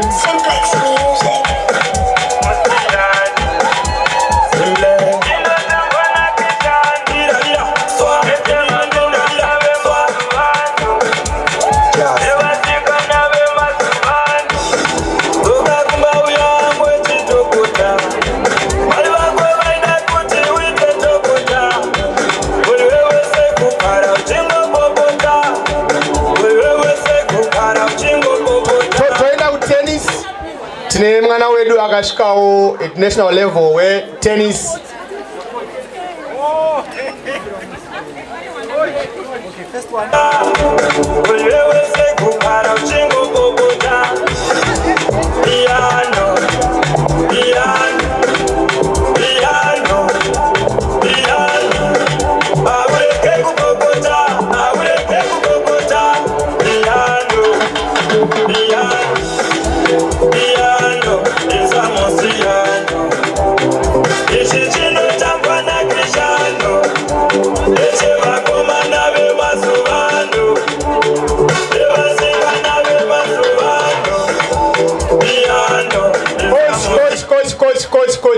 Coach.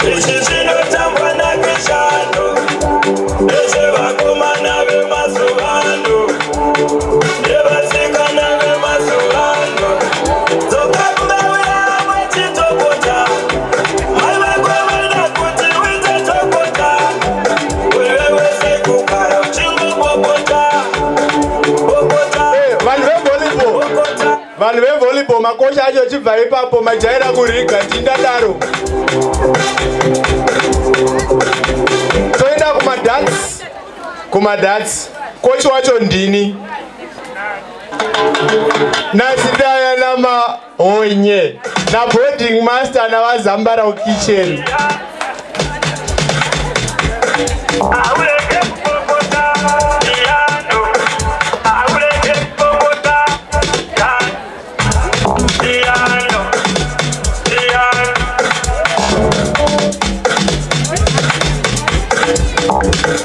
We move on to chess.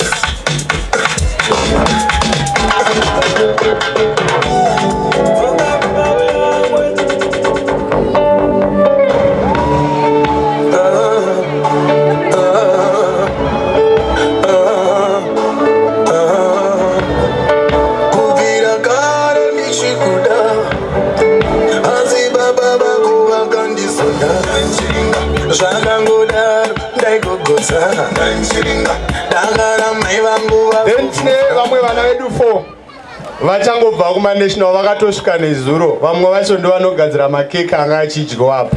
Vakatosvika kunational level neheritage studies naSAF.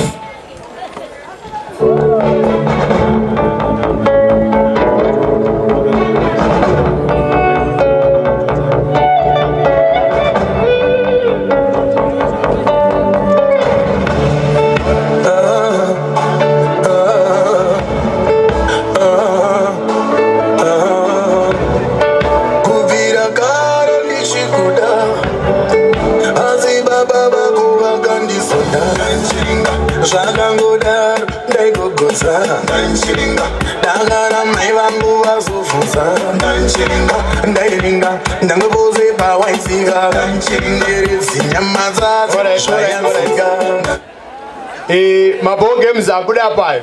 Maprizes avo akabva kugroup rinonzi totamba. Vanotamba nesu zvakanaka. Rambai muchitamba nesu zvakanaka. Takwenda pa international level. Team manyama international level. Apa tine team yequiz. Tine 6 participants. chimbogadzira kuti zvakakona zvimwe kuda rimwe zuva uchamona zamuzana wezuro nembwa ziri kungotenderera sango reusumba izvo zvandakagara ndavaudza kuti ndirorovera ndasarusa ingando chirwere chanitambudza manando ebururusa wenondo chiumbeka ngokutsa daira kukandira ndichaurira chinondishungurudza ironda kuti moyo wangu dai wasorora mitoro yangu yose turuka daira kukandira ndichaurira moyo wangu unodisa kuti doze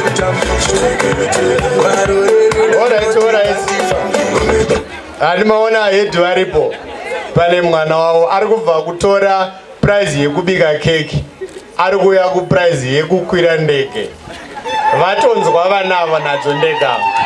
Saka masports epaDaramombe anokwidza ndege epaDaramombe. Alright, ndofunga maprefects aya arongeka pane patinoda kuti vanotibatsira. Saka tichangovadedza vakawanda vanhu ivava. Maprefects rongekai toni. moyo wangu unodisa kuti dozi gwaro redu rinoti ngatifa zuva rawira chaniona iwe neni kunge kwere tichatamba moyo wangu unodisa kuti dozi gwaro redu rinoti ngatifambe zuva rawira. Alright. Maprize leadership aya abva kune another partner wedu weAmo products ndo vanotiitira signage yeseyo parikutaurwa zvema-substance abuse zvebullying nechi. Saka tina Ashley Guards, our captain, school captain, head boy. Then captainess Jacqueline Chipadza. Senior prefect, we have got Roy Junior Madiri, Clarice Chinanga, Ngoni Dzache Mtano, Cherapi Madzivanyika. In that order, tinotenda Dube, Chelsea Mchingami, Mukai Mtomba, Same Uhuni, Mariano Chidaishe, Tanyara Zamtewera, Nobo Mzamani, Martha Machinjike, tinotenda Matonoze,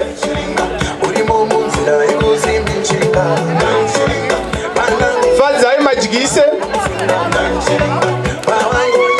Genius Sarwe, Blessing Kandiwa, Tabo Spanda, Progress Mkiwa,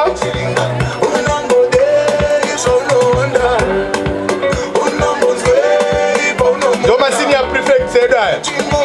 Chawenda kuma Junior Prefect, tina Junior Head Boy, Roni Bwaura,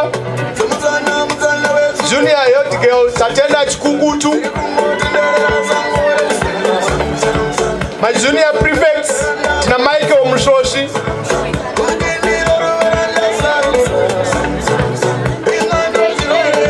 Ruarashe Mashura,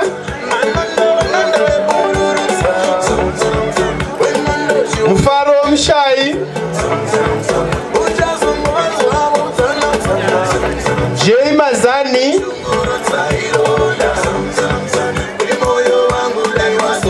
Denze Ushinoro,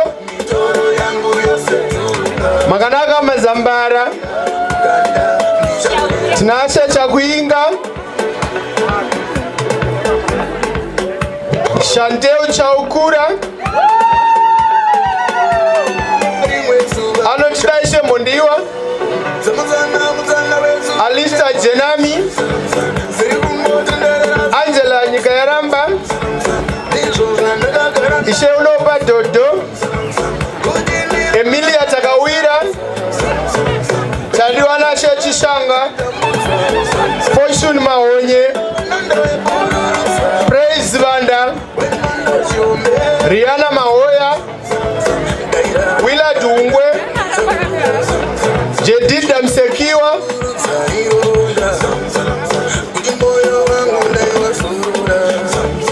Richard Richo Mavregudo, Shelin Mzraba, Ansa Tandi, Tatenda Taniso.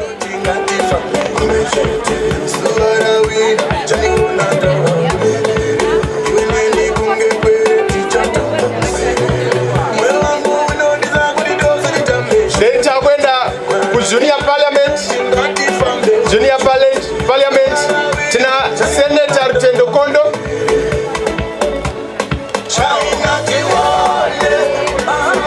Councillor Rumbidza Ishtongo,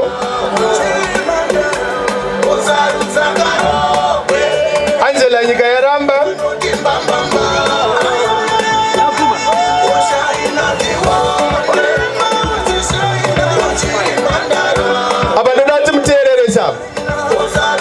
National Vice President of the Senate, Saka VP Varipanu, Junior Minister of Local Government, Public Works and National Housing, and the Senator David Mavudzi.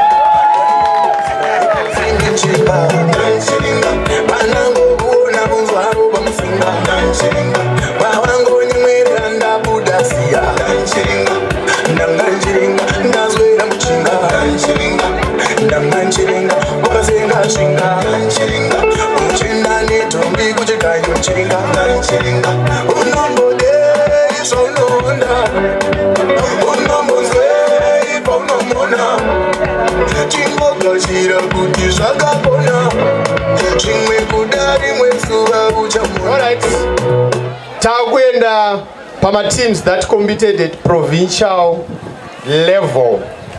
Tine under 20 boys volleyball. Report off. Under 20 boys volleyball.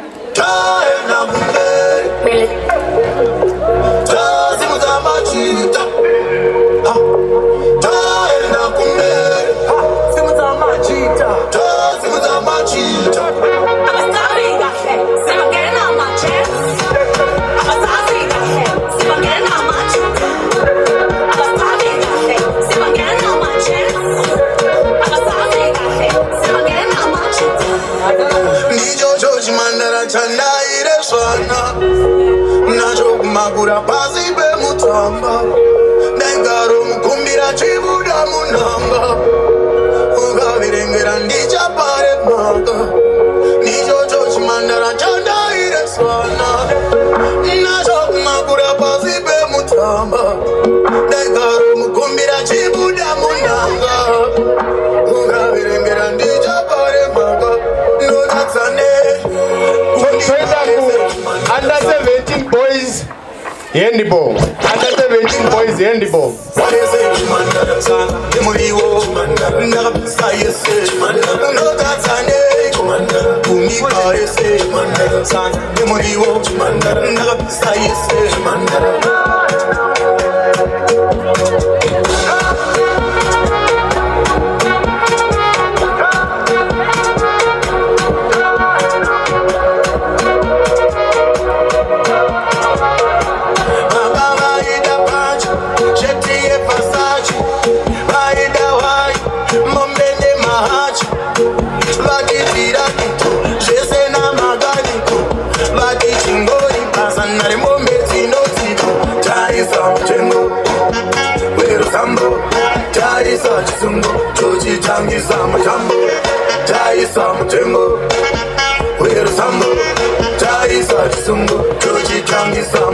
Then we move on to under 17 boys volleyball.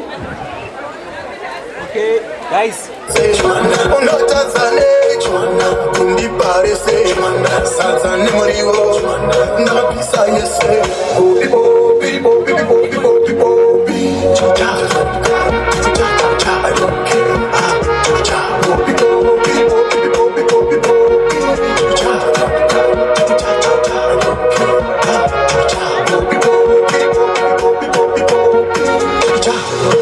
Ah.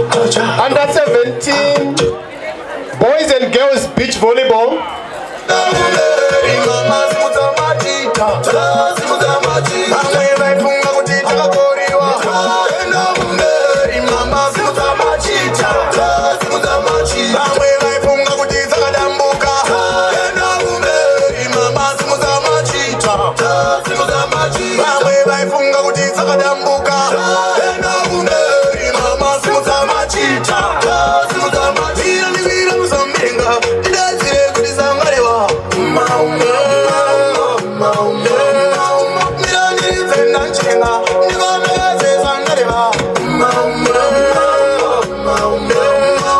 Under 15 girls soccer.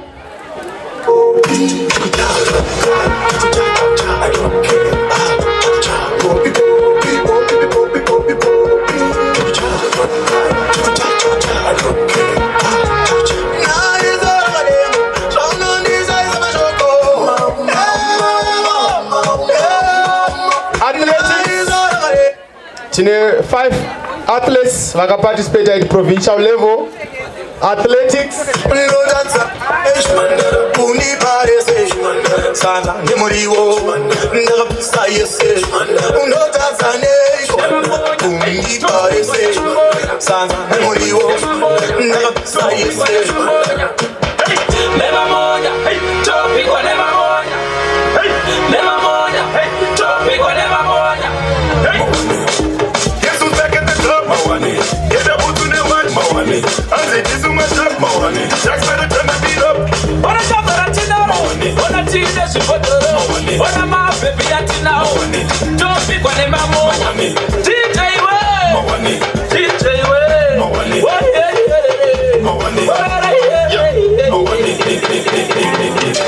Ayo maprize osayo ema team ayo again aba futhi kudosa. Ma athletes wetone matoti misa takutoenda kuma players of the year awards. Ma athletes wetona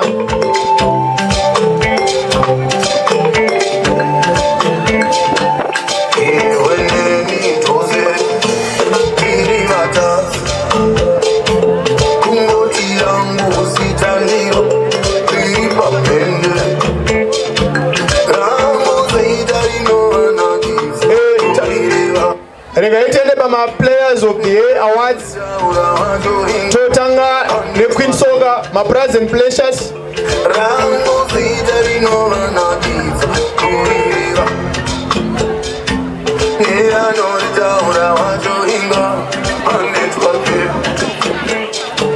Kobatata goalkeepers of the year. Soka Tinachidembo talent. Chidembo talent. Female goalkeeper of the year, Kudzaya Tugari.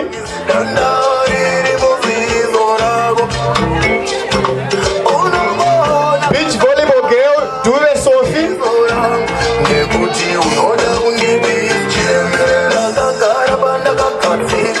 Beach volleyball boy, Mavondo Courage.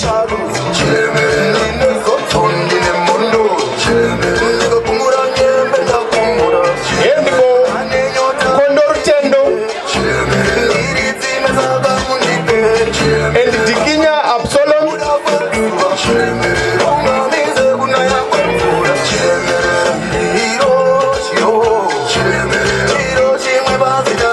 Indoor volleyball Takaza Shiro. Langaway.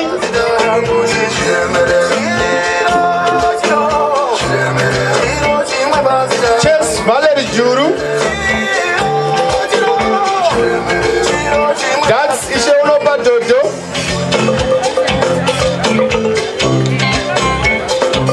Tennis Nigel Mtandwa.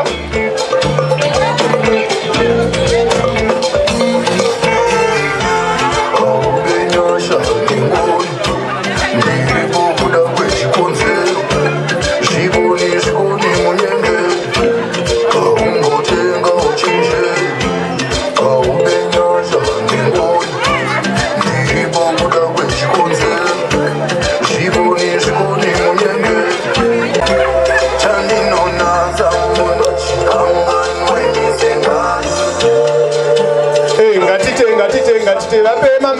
down.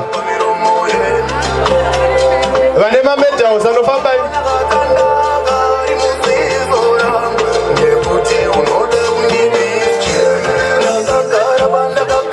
Team of the year. Automatically tine quiz. Yagaenda yo international.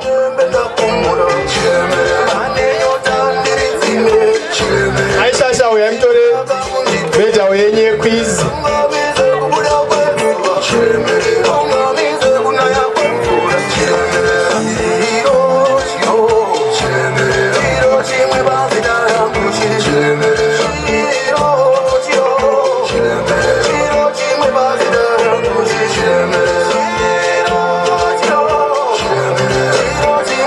Public speaking. Madiri Roy. Mavunzi Devin.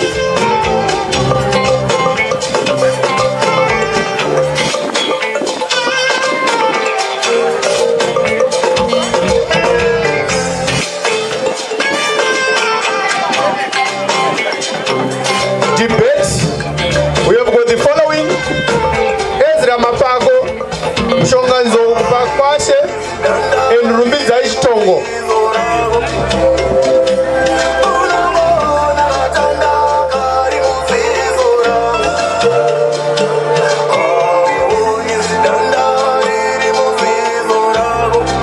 Marimba, Bradley Msandirire, Blessing Mazura, Mukudze Mazambara, Engineer Starwe.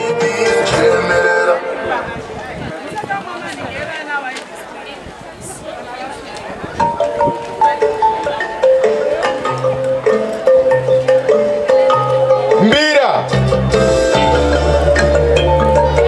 Tina Wesley Rombe, Denze Okisi, Fadza Emajigise, Martha Machinjike.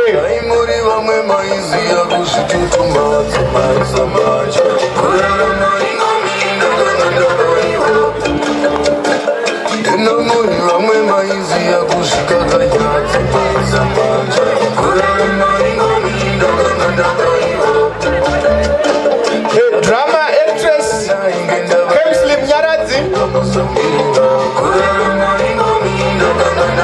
actor Matarutse Mnashe, dancers Charlotte Marufu and Mene Bismarck.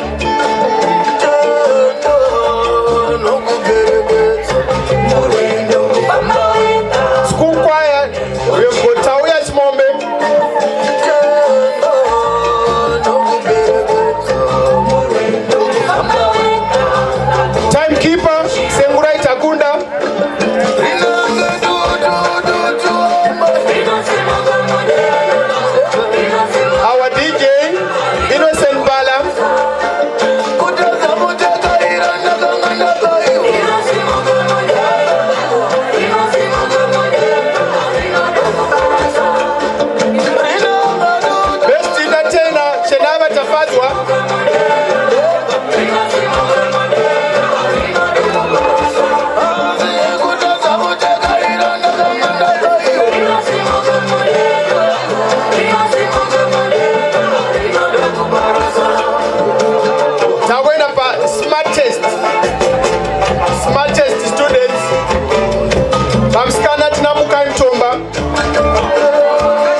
apa ndo paperera maprize edu evana.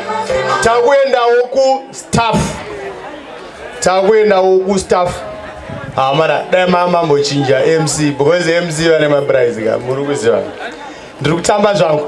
Regaiti totanga ne A level, outstanding results A level. Tichataura vane 100%. Literature in English chipadza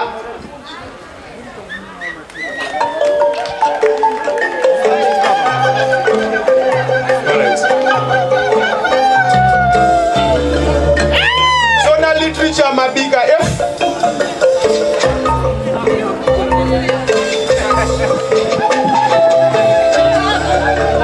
Daimuri vamwe maizi ya kushitutuma zamanja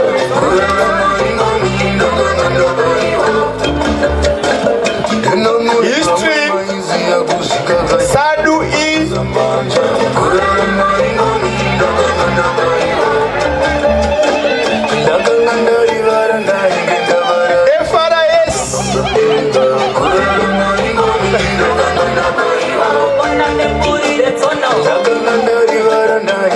Muzilikazi F.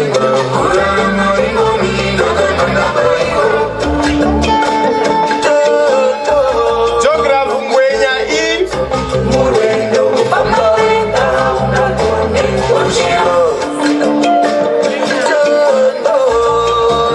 Crop science Miss Masendu the late.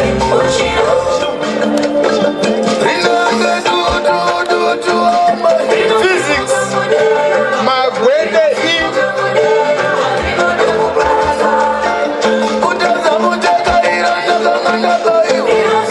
Economics Nyoni E.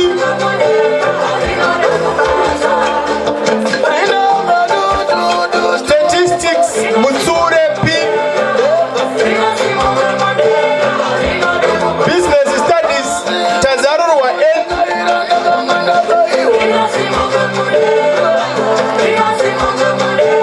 Computer Science Dondo RP.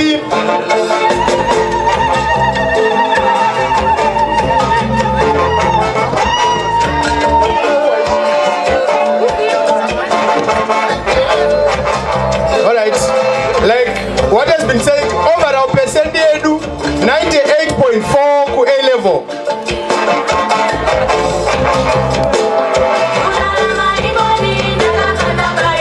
Tawenda O level teachers.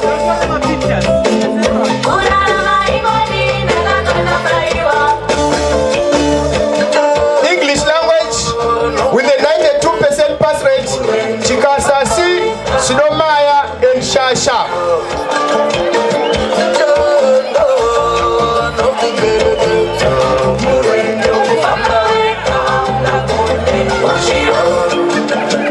Literature in English, Chiwario N.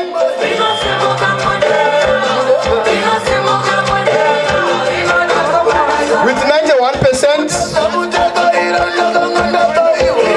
Shona with 95%. Magaya Ara. Mchapangana T. Mabiga F.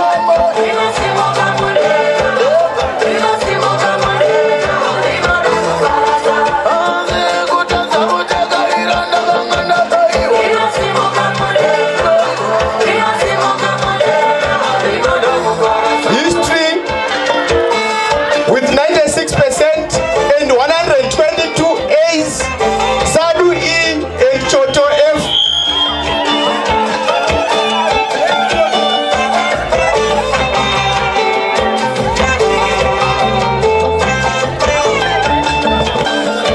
FRS Muzilikazi F with 93%. Geography with 95%. Mchapangana T and Chidaya R. Physics Magwede E with 98%. Biology Mangezi J with 100%.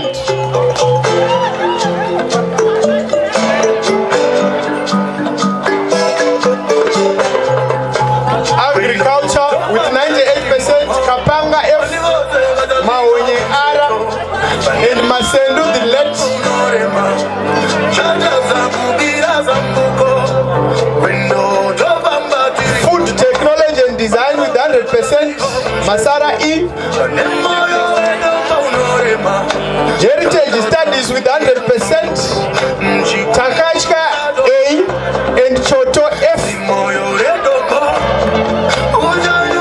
Building technology and design with a 95%. Manjengwa B. Textile technology and design 93%. Jim S. Computer science with 96%. Mhlanga Viti. Economics 98%. Yoni E.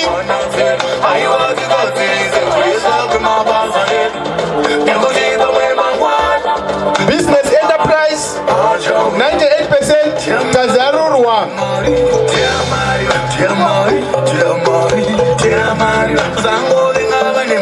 Chemistry Bochora E and Mchenje D.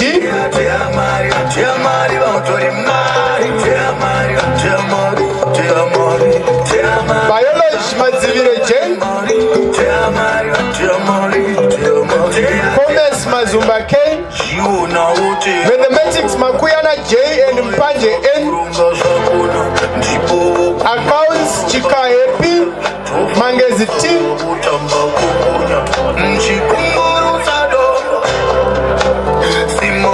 History and heritage Mikesi.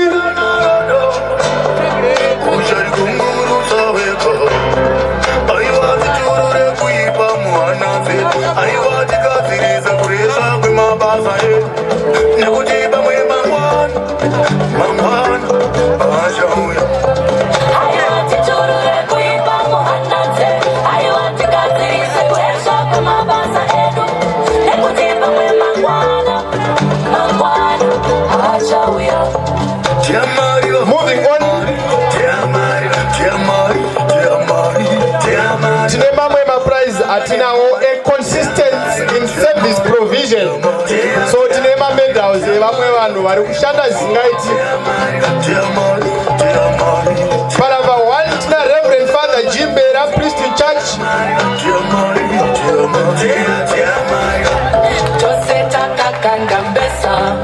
Reverend Dima Vudzi, assistant priest in church.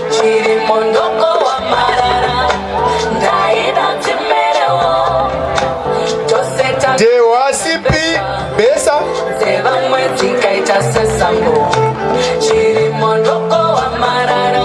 Chitaka M, accounts clerk. Sere N, school secretary. Shumba T, receptionist. Matienga L, boarding master. Maoneni B, boarding master. Sivanda C, matron. Sister Winnie Mangezi, matron. Kariwa P, maintenance. Matondo B, lab tech. Mnangwa L, head cook. Shikandiwa L, cook. Mskwere T, cook. Mususu B, cook.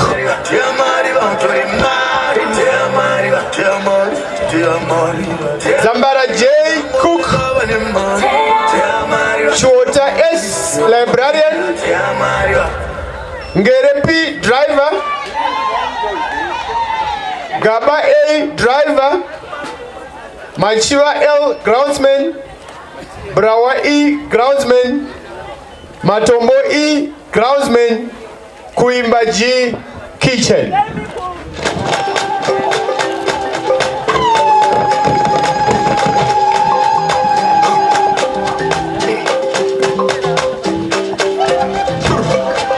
Then tichidzokera kuvana uko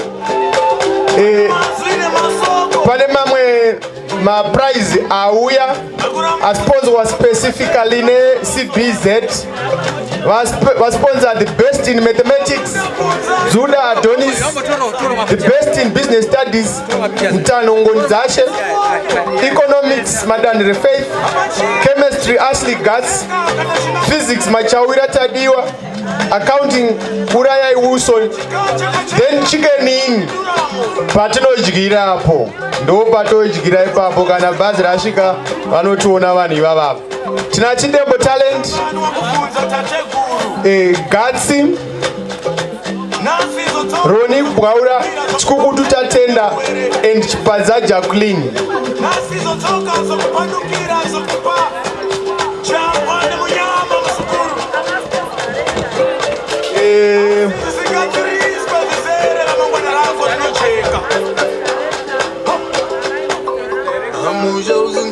Alright, hanzi kune maprize emasports director ndandisina kumaona kana ndasingadi kuvapa ameno ndiri kutamba zvangu.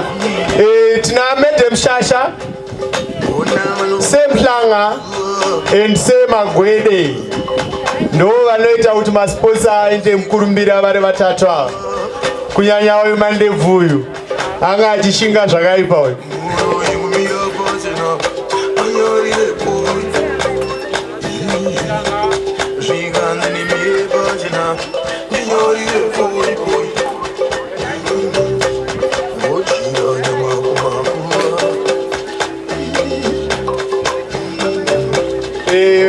Vachipedzisa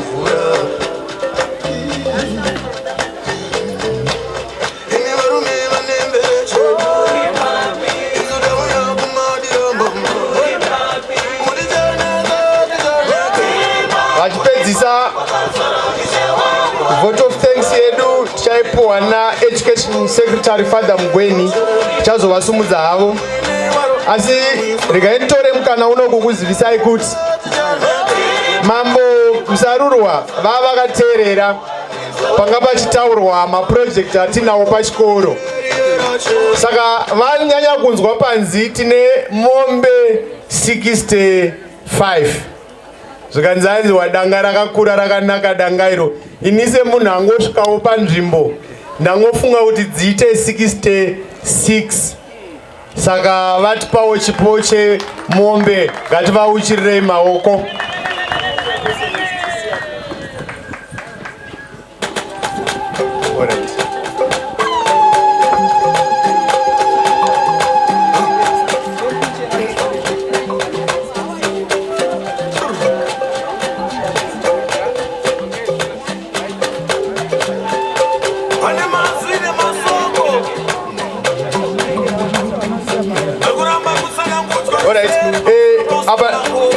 Pane pambadanda jambira takachikumbirawo SDC chairperson muye mutambizewo headmaster award yavo, headmasters award. Apachina chika chakachenga kana china kuyemberera. Apachina chika chakachenga kana ringavane Duramo. Nekuti makusekuru ako. Ngatimbousirirai maoko our guest of honor and our DSI kutiitira basa rakanaka kudai. Tinokutendai DSI, tinokutendai guest of honor. Nasizotoka zokupandukira zokupa changwane munyama musukuru. Asisi zingatirizwa zizere ramangwana rako rinocheka. Tine another shoot yakaitwa neAmo products ndo dzimwe dzacho dziri kupowa headmaster. Tine another prize yeSDC, tine another shield yeSDC.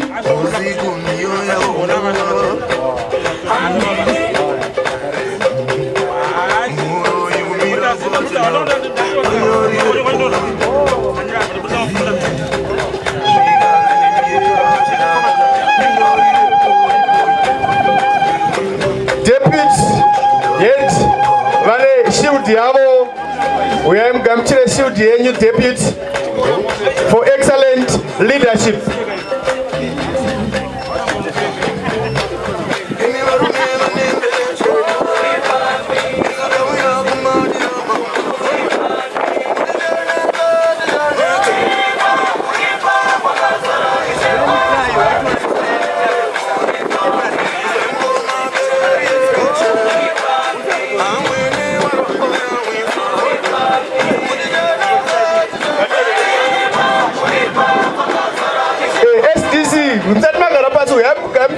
PTA chairman.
Maisha kana vari padhuze muri kudiwa kuno kuna mai magaya.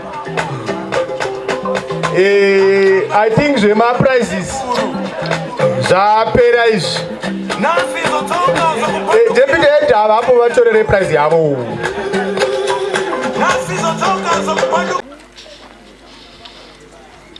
Tinokutendai MC.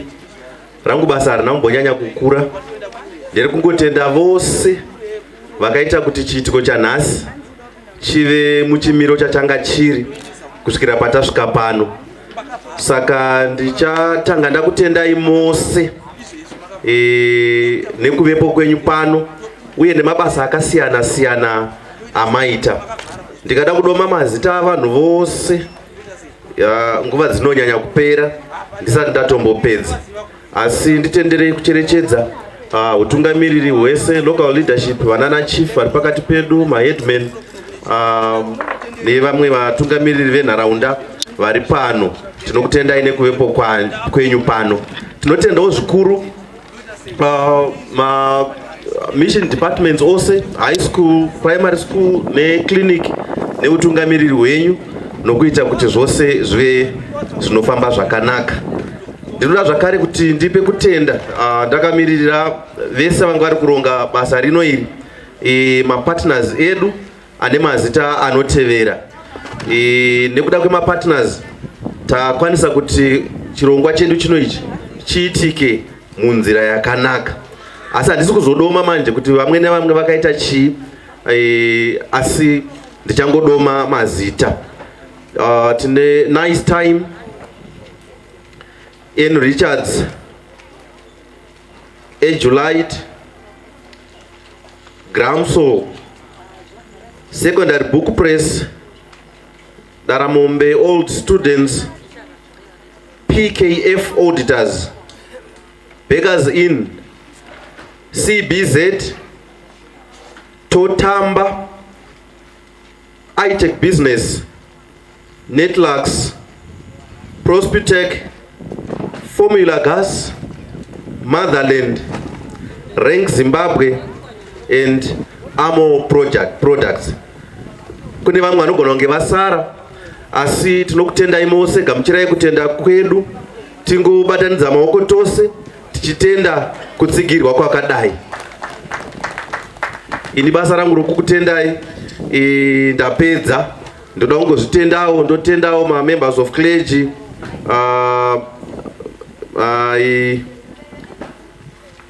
fellow education secretary Baba Mawerera pamwe chetepo na bishop nekuvapo kwenyu pano. Kandidzosere nguva kuna